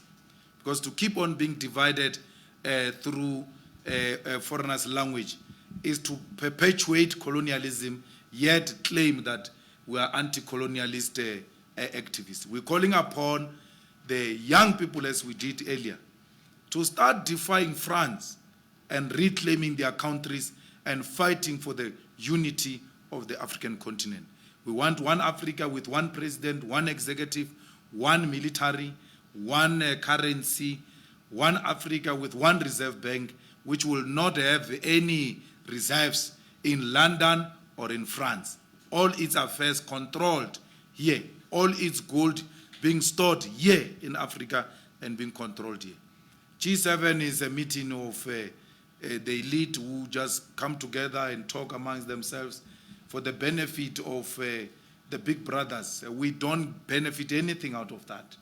And this one, I'm told he wants to go waste our petrol for pictures. Cyril, he wants to go there to go and take pictures with an expensive private jet. Even when he knows that here at home there is a problem. Why would a president leave his country to G7 when there is no electricity? He's leaving his country in darkness. You want to claim to have a country when you left it in darkness? A country with such high levels of unemployment, high levels of poverty, high levels of inequality, high levels of landlessness. My advice to Cyril is stay at home. You are useless. You are going to be useless at G7. Just stay here, you are going to embarrass us. What are you going to tell those people at G7 when you can't get your house in order here? When ministers are stealing and MECs, stealing PPEs that are aimed at saving life. We are in a mess. The black elite, that benefits from corrupt white capital is all over defending this mess. We are in a mess. We are in a worse situation than we were during Zuma, by the way. We are worse than that time. And to pretend like we are in a better position, it's a self-defeating attitude. We must first acknowledge that under Cyril we are in a mess. And not just in a mess, we are controlled by the Clerk Foundation. All right. And then a question from Tsidi Madia is around consequence management in the EFF. How does it work? And this is in relation to the 2 provincial leaders who had their salaries docked in Gauteng. And then a question around local government.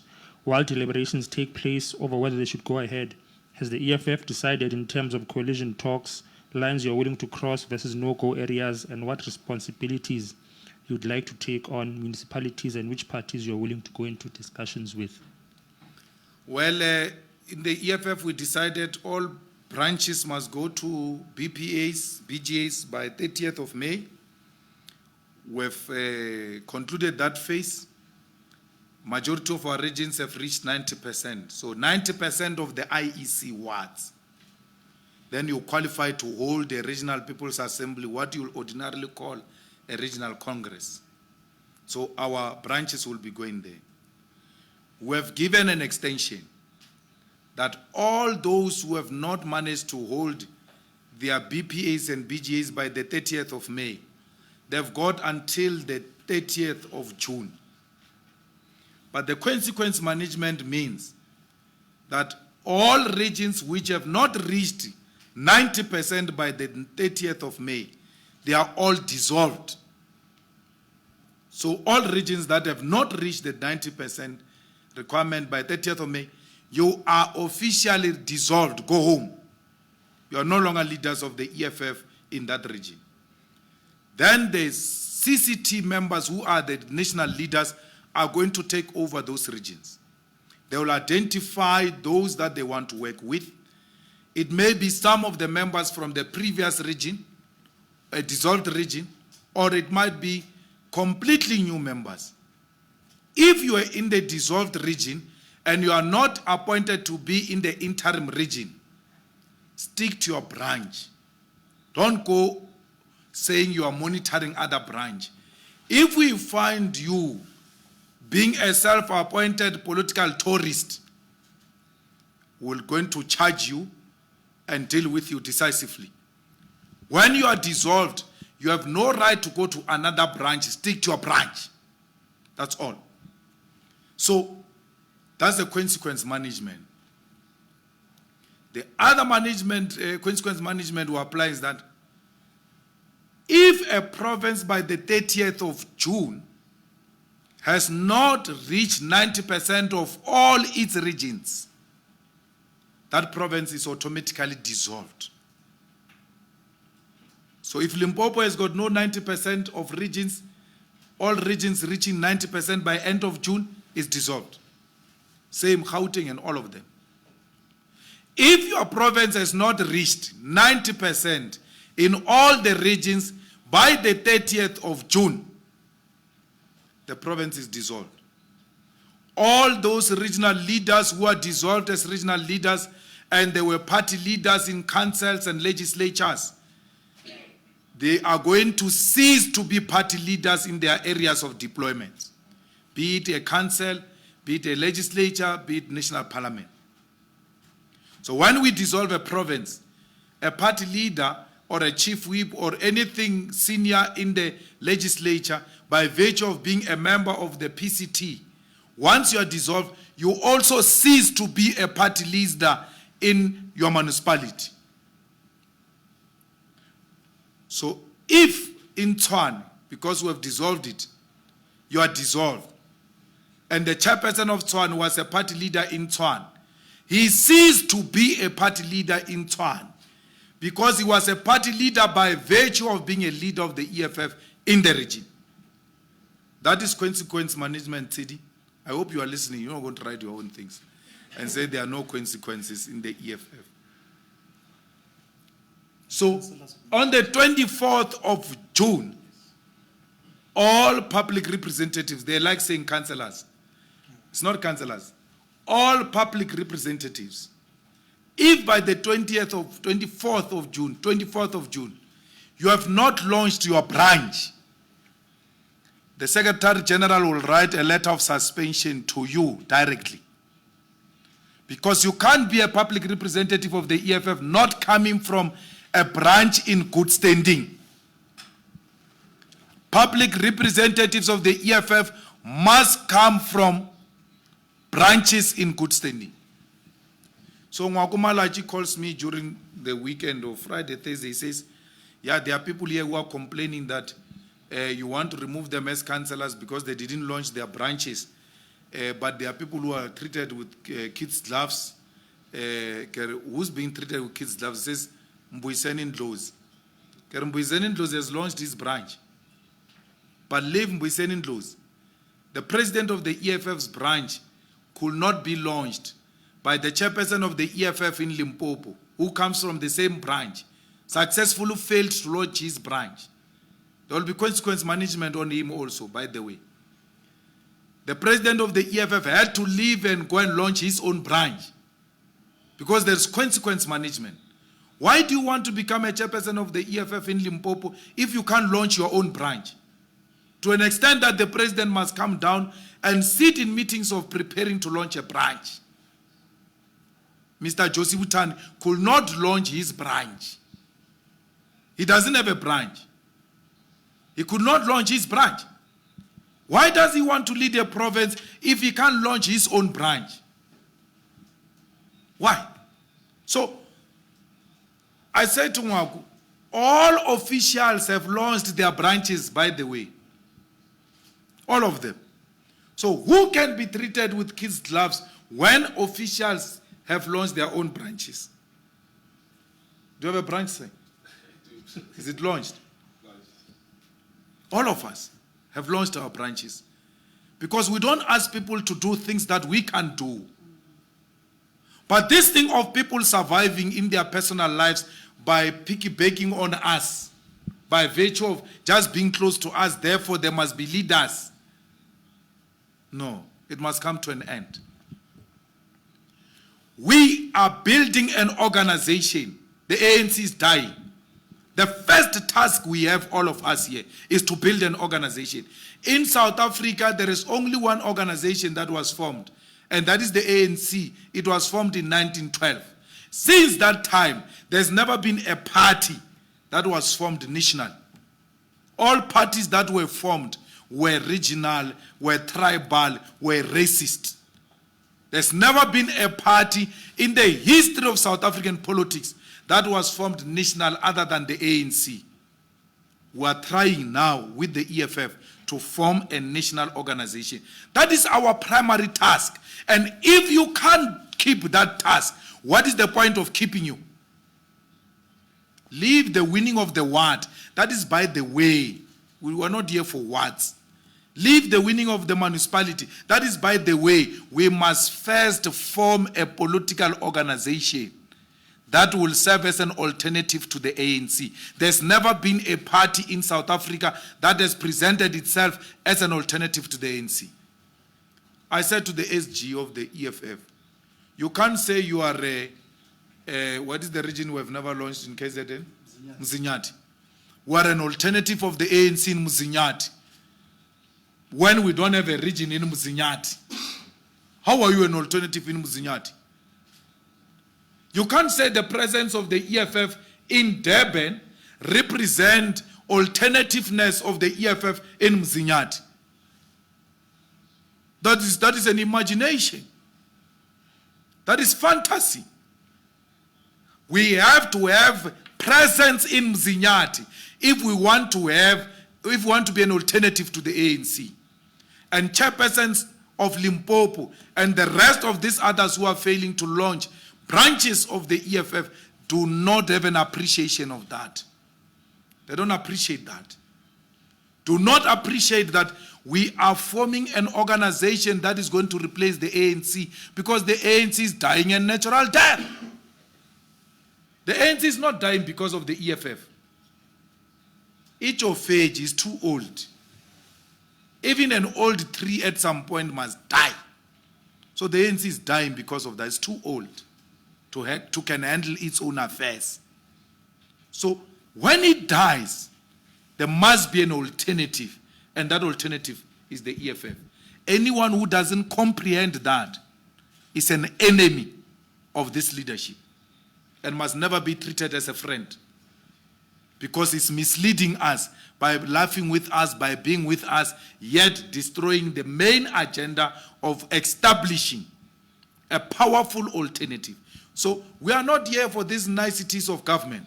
We are here to form an organization. So those things of which coalition, which municipality, leave that to us. It's our business, that one. We must form an organization.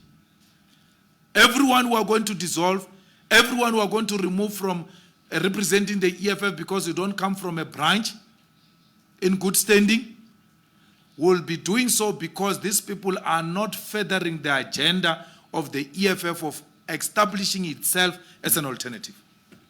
So we have reached that conclusion. 24 June, we'll release a list of public representatives who are suspended with immediate effect. It's not a secret.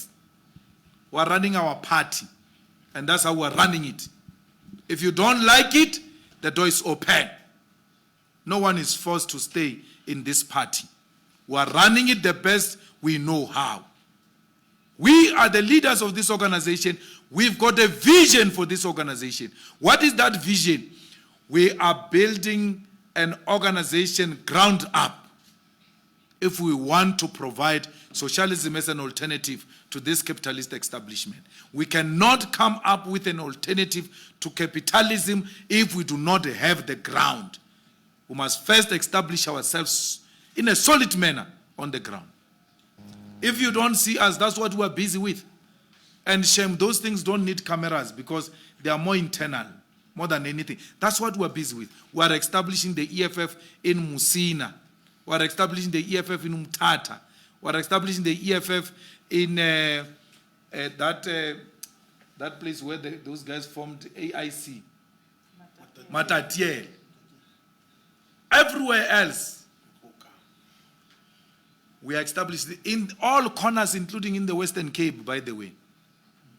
So we are 7 years old now.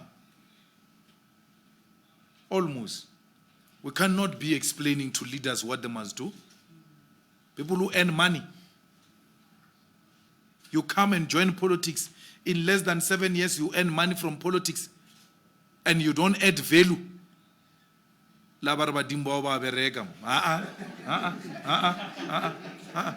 Just add something. Just add value. You just join politics, you earn a salary, you've got all types of resources to reinvest those resources back into the organization and strengthen it. You don't do it. And then we must be laughing about it. When it comes to EFF and strengthening and building of the EFF, we don't laugh. We have no friends. Let's be enemies. We're declaring it now. Let's be enemies. And anyone who has joined another political party there in Tshwane and everywhere else, and they think they can come back here to the EFF, they are not welcomed. Anyone who has left the EFF, you are not welcomed to join the EFF.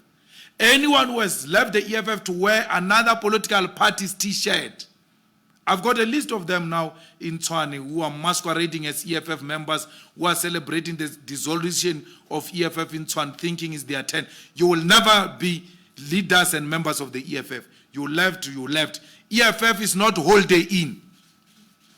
EFF is not holiday in where you do check in and check out.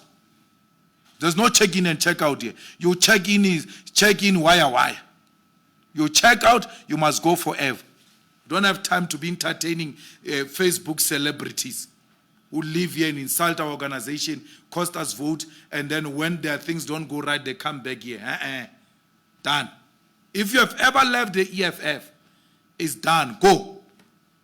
And those people that CD speaking about that we took their salaries, we did. It's not a secret. We did.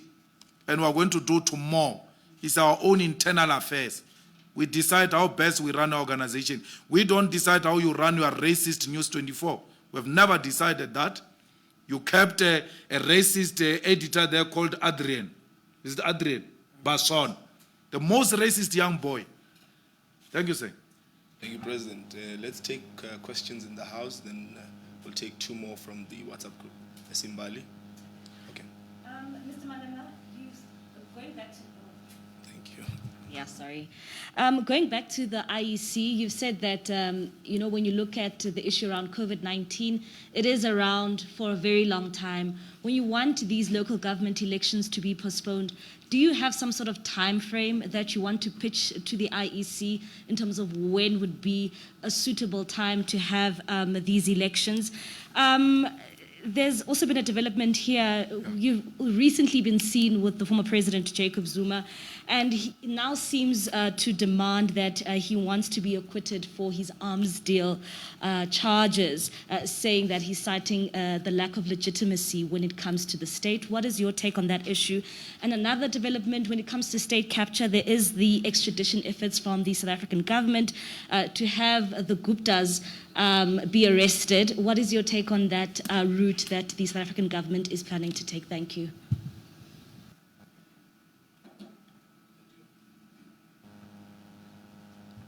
I want to ask the CIC of the EFF. We've seen on social media, every time when racist banks like ABSA, FNB close down the accounts of people, the first organization that gets tagged is the EFF. And I saw that the deputy president of the organization was in talks with Emerald van Zyl. I just wanted to find out if there will be a program of action from the organization itself against racist banks. Thank you. Thank you. Well, when it comes to banks, Corona disrupted us big time, and the racist financial sector must be thankful to Corona, because we had a clear program to target the white-owned financial institutions, majority of which ill-treat our people and exclude them and charge them high interest rates.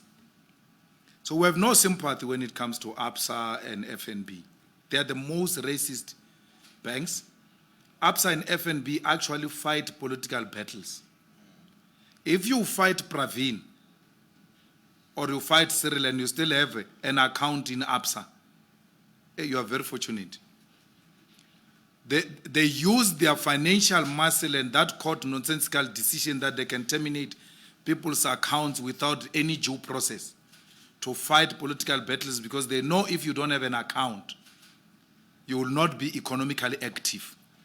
And when you're not economically active, there's no way you can be impactful politically. So we have no sympathy.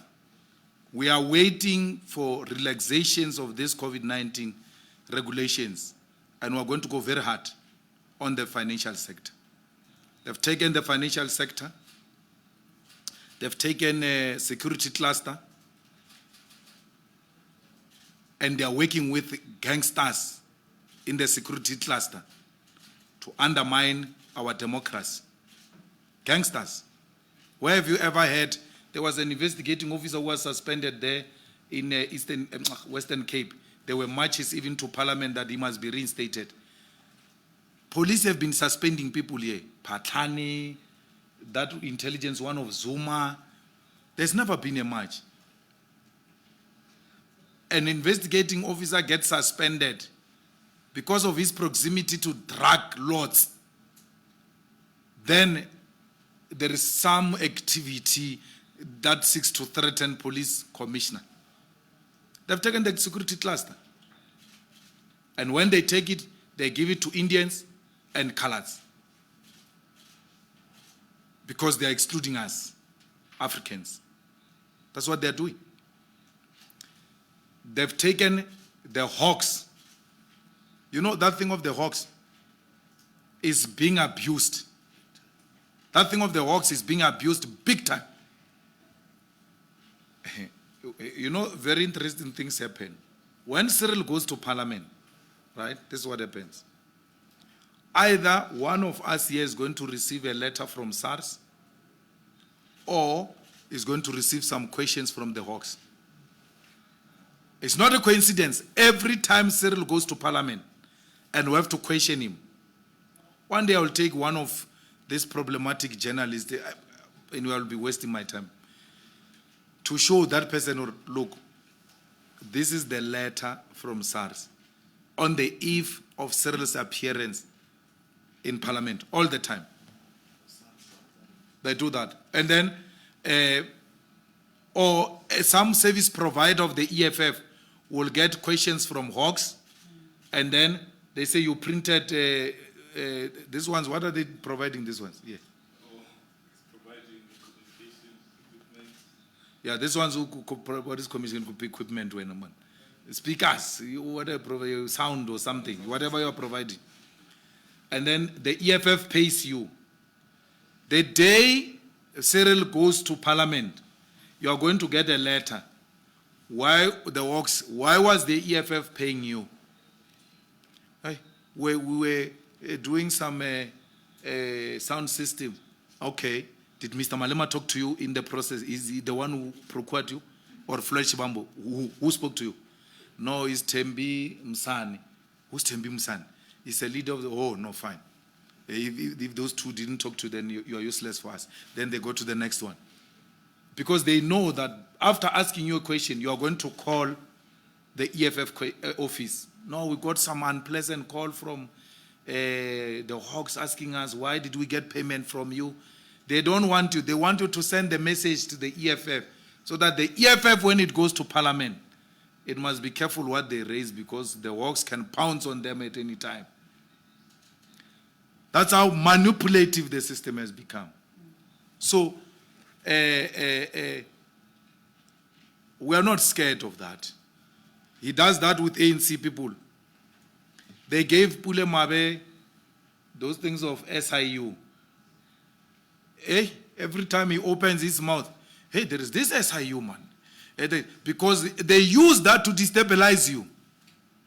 To destabilize you. When they think this one has got some loud mouth, they send some SIU letter or some SARS letter or some Hawks letter. That's an abuse of office. And Cyril won't sustain it. We fought Zuma. We were told Zuma is the most powerful man with the best intelligence in the country. He's trained. Some people were even saying to us, hey, are you not scared he will kill you? Those are the type of questions we're getting. Who's Cyril? Let him try it. He wants a fight, he will fight, he will find it. We'll give it to him. Nkandla was too far, Sandest is here. We'll bring it to him to his doorstep, at his home. I'm not scared of Cyril. Let Cyril arrest the corrupt unashamedly, but let him not abuse power. And those who are next to, hey, these people have abused us for too long. Our children are too old now for us to be subjected to rubbish from anyone. We're not going to take that nonsense from anyone. Let them try it. We are not Ace Mahashule. We are not Ace Mahashule. I told Puli, I said, Puli, these people are going to fire Ace Mahashule. No one will even throw one single stone. When we were fired, this Johannesburg came to a standstill, Chief. We are not Ace Mahashule. You want a war, you will get it. You want to abuse state power. Brian Shibambo pays his VBS things through compromise arrangement. You want to bring that to us. Singena apiti. Where do we come in? When Brian Shibambo pays back the VBS money, that illiterate called Polifan Vega, I called her here to come and question me the other day. She ran. She had a toothache, and then later on it was ear infection, later on it was an eye infection, later on, all types of things. She ran away. But she goes around speaking bad about us when she was given an opportunity to come here, uncensored, ask us about anything. Brian Shibambo reaches a compromise with VBS people, with Vele. And then, those curators. Say, okay, fine, you know what? This thing is not working for me. It's not taking me anywhere. let's compromise and let me pay whatever you say I must pay. He pays that back. Once you call it a compromise, it doesn't mean there is any party guilty. You want to just get rid of this thing. It's a compromise at SARS. It doesn't mean you admit the liability. But for the sake of progress, let's do it and let's move on. Yes, I got the money from Vele, and I got the money for this. But if this money is going to cause problems, let's compromise. Let me pay half of it or quarter of it, whatever the compromise is, I don't know. Compromise happened. This country is where it is because there was a compromise. The ANC compromised. And was the compromise meaning the ANC accepted defeat? No. For the sake of progress, let's find one another and just move on. That's what compromise means. It doesn't mean Brian Shibambo admits some guilt. Nonsense. I'm not his spokesperson, but I saw that differently looking one going around TVs and talking, and I'm like, this one doesn't even appreciate the concept compromise, what it means. We want one single elections, by the way. One. If it was the EFF's way, we must hold all the elections in 2024. Local, provincial, national elections. One elections, because we hold elections here in South Africa every second year. It's too much. It's expensive. Politicians can't concentrate on their job because they must be permanently campaigning. And in between those 2 years, there is something called by-elections. We are busy with by-elections as well. So we are in a permanent election campaign. Where have you ever seen a country like that? When do you get time to work? We are asking that elections must be held in 2024, single election. If we can't do single elections, postpone these elections to early next year. And let's observe how the virus behaves, and then we can take it from there. Extradition on the Guptas, good thing. They must be arrested. They must come here and be held accountable for their crimes. So let them go to court, let them be held accountable. The same as with Zuma. Zuma must go to court and be held accountable. And that's exactly what Zuma is doing. Zuma is in court in Pietermaritzburg, Ngugundlovu. The man is in court. So I don't know what you want me to say now. What must I say? I must say Zuma must not apply for acquittal. No, I can't say that. The man must present himself to court. And the man is in court. What he does in court is for him and for the courts to decide. Is it a free and fair court? If the answer is yes, good. Is Zuma appearing before court? Is being held accountable? Yes, good. I can't choose Zuma's legal strategy on how he's going to fight it. Because if I wanted to do that, then I would have asked the EFF to join as a friend of the court. We think the evidence and the prosecuting authority that is there is capable enough to trial Zuma in front of an independent, objective judge in a neutral court. Is that the case? Yes, it is the case. It's done. My only problem I have is with the Constitutional Court. Zondo ran here and went to Constitutional Court and said he's got an agent application on Zuma's appearance in Zondo Commission. It was agent application. Till today, the Constitutional Court has not given its pronouncement on agent application. When we criticize that court's behavior, Kazakh of Indian cabal will be saying, no, they are taking the courts. Why did they give him, Grant Zondo, an agent application and take forever to pronounce on agent application? What is agent now? What is agent? Since they've taken long, what is agent? The granting of that agent application by this delay is a clear indication that from the beginning, there was nothing agent. But Bruce Kapp, a deputy chief justice, is applying to us. We can't be seen, you know, rejecting him. They've accepted him under the pretext of agent application. Why is it taking long to make a pronouncement on agent application? Only God knows. Now, when did we argue the unsealing of documents? Is it not been 3 months now? It's 3 months. They said they issue judgment in less than 3 months according to the norms and standards of the Judicial Service Commission. It's over 3 months.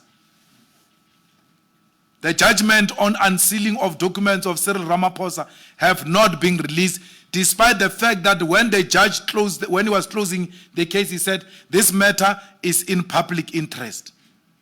Meaning, it's important that the sooner we make a pronouncement on this matter, the better. Till today. Oh! Umnato ba Ramaphosa, man. It's very nice to be Cyril Ramaphosa. Other people's cases, 3 months, pronounce. Public protector, pronounce.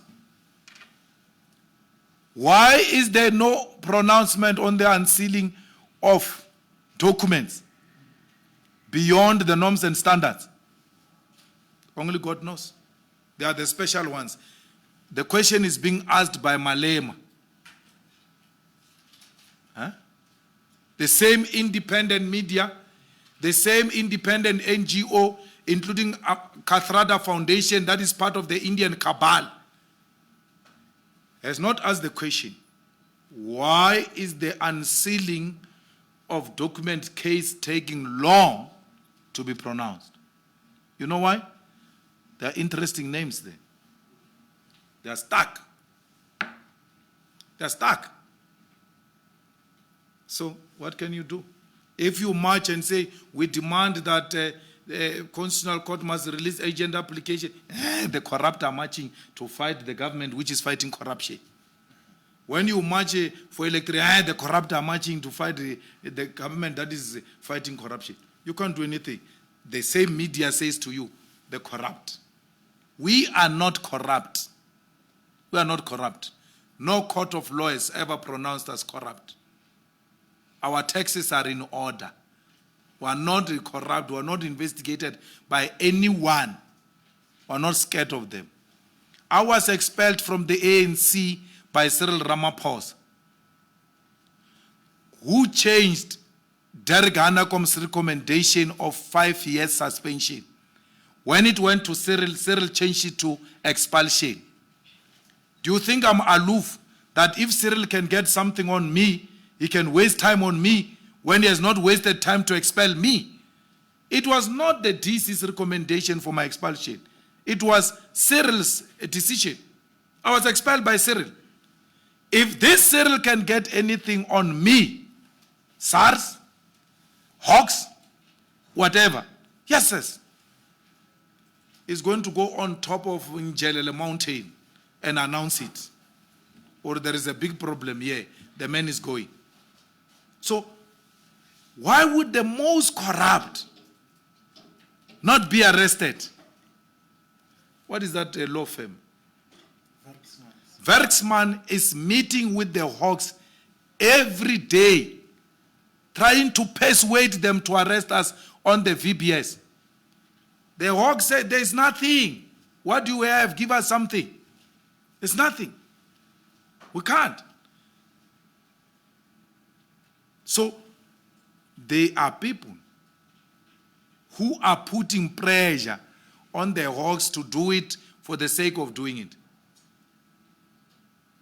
I don't want to talk about Cyril because I don't have, until they bring me a solid thing. But I'm told he's involved. I said to them, give me something. Give me something on his involvement pushing Hawks to arrest us. Why would I take these positions I'm taking if I'm corrupt and I know I'm going to be arrested anytime soon? I will be asking for forgiveness and meetings at night, and they won't do anything to me, not me. They can do those things with Makashule.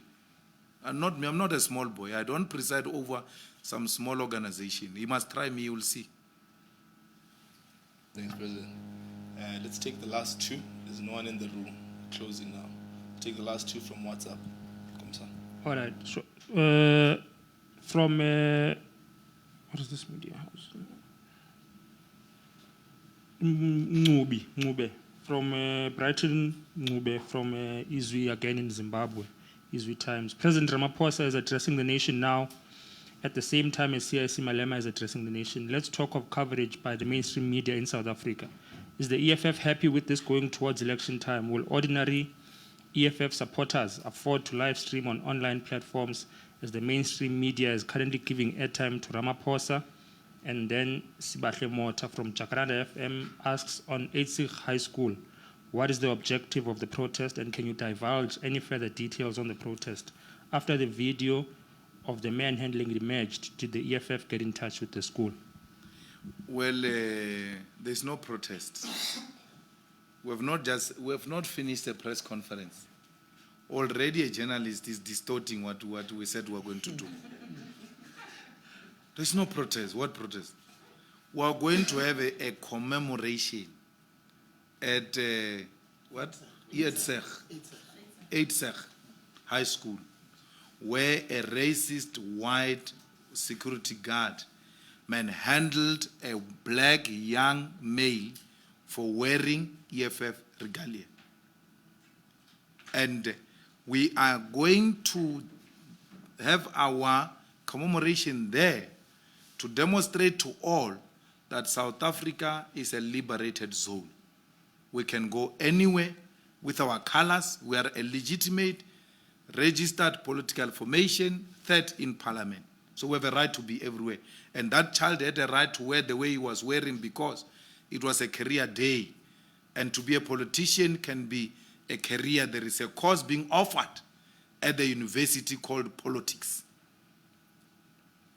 So that boy was just showing them what he wants to become. If they say you didn't have the right to be there, they still had no right to manhandle him. They should have negotiated nicely in a dignified manner with him to ask him to leave the premises. But why is he being manhandled by a white security guard only? Because there are black security guards around him, that young man, who are not manhandling him. But the supremacist thought that he's got superior powers and he can manhandle that boy. So the school knows who are coming. June 16, what time? 10 o'clock. We'll be there. The school has been informed. The police have been informed. This country is liberated. We can gather anywhere. We can wear our regalia anywhere. And no one has got a right, not even the racist of note, to stop us from wearing our regalia. People died on the 16th of June, 1976, for that boy to wear that regalia. He had all the right to wear that regalia. And no one has got a right to stop him from wearing that regalia. What was the other question? Cyril addressing at the same time, mainstream media coverage. Cyril is weak, man. He doesn't speak well. He doesn't inspire. He speaks like an extremely hopeless person who doesn't believe in what he says himself. And it's good he's speaking at the same time with the EFF. Let South Africans choose who they want to listen to. It's not for the first time we've done this. We've had rallies at the same time. But we always know who attract numbers. Because Cyril doesn't inspire anyone. He doesn't inspire himself. He doesn't believe in anything he says. So why bother by a person who's got a crisis of low self-esteem? We're not responsible for that. The Minel family should have instilled a serious confidence in him. We're not his adopted family, so we're not responsible for him. Who the media covers, out of the respect of the office, they have to cover him, especially the SABC, because if he comes in that capacity, so you know that that office must still be respected by all. Whether we'll get a free and fair coverage going to elections, it's a game we've always played. We know how they cover. We always fight for our space. And we always try by all means to provide an alternative media coverage because we know the media dynamics of South Africa.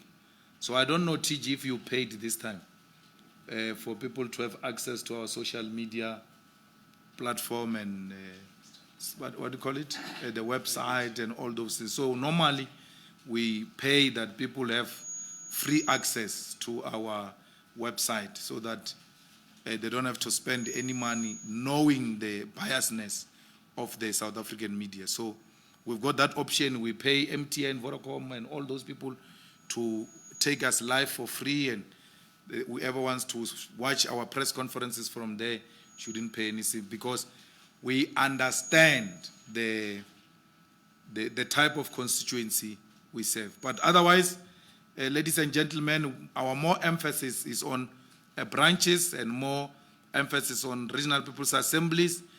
We'll inform you from time to time when the RPA is going to sit where, what time, and all of that.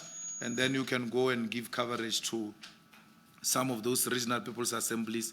Anyone who engages in misconduct and disruptive conduct, that person will be defining himself or herself outside the EFF. All those who are tasked now to go and make sure that we reach 90% target of branches should do so with seriousness because we don't want people who don't do their jobs and at the end of the day they become crybabies when they were given an ample time to do their jobs. We are here to build the EFF and not to benefit anything from the EFF. So if you are here for perks and for salaries and you neglect your primary objective of building the organization, everything else that you regard as important will disappear within a night and you will regret the day you have neglected the organization. EFF comes first for all EFF ground forces and activists. Let's go and build an alternative. Let us be the first generation after 1912 to build an organization because no one has ever built an organization since 1912, which has taken the ANC toe to toe like the EFF is doing. The ANC has come to accept that it's losing its voters to the EFF, not to the DA, not to anyone else.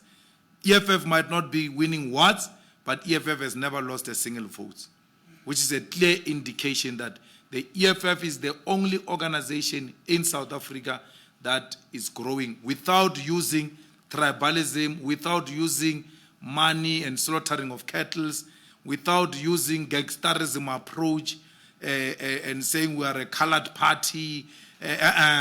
We are a party for everyone, black, white, colored, Indian. But where some of our colored and Indian communities, including Africans, are being used to undermine the African agenda, we'll point it out. And anyone who wants to catch feelings about that, so be it.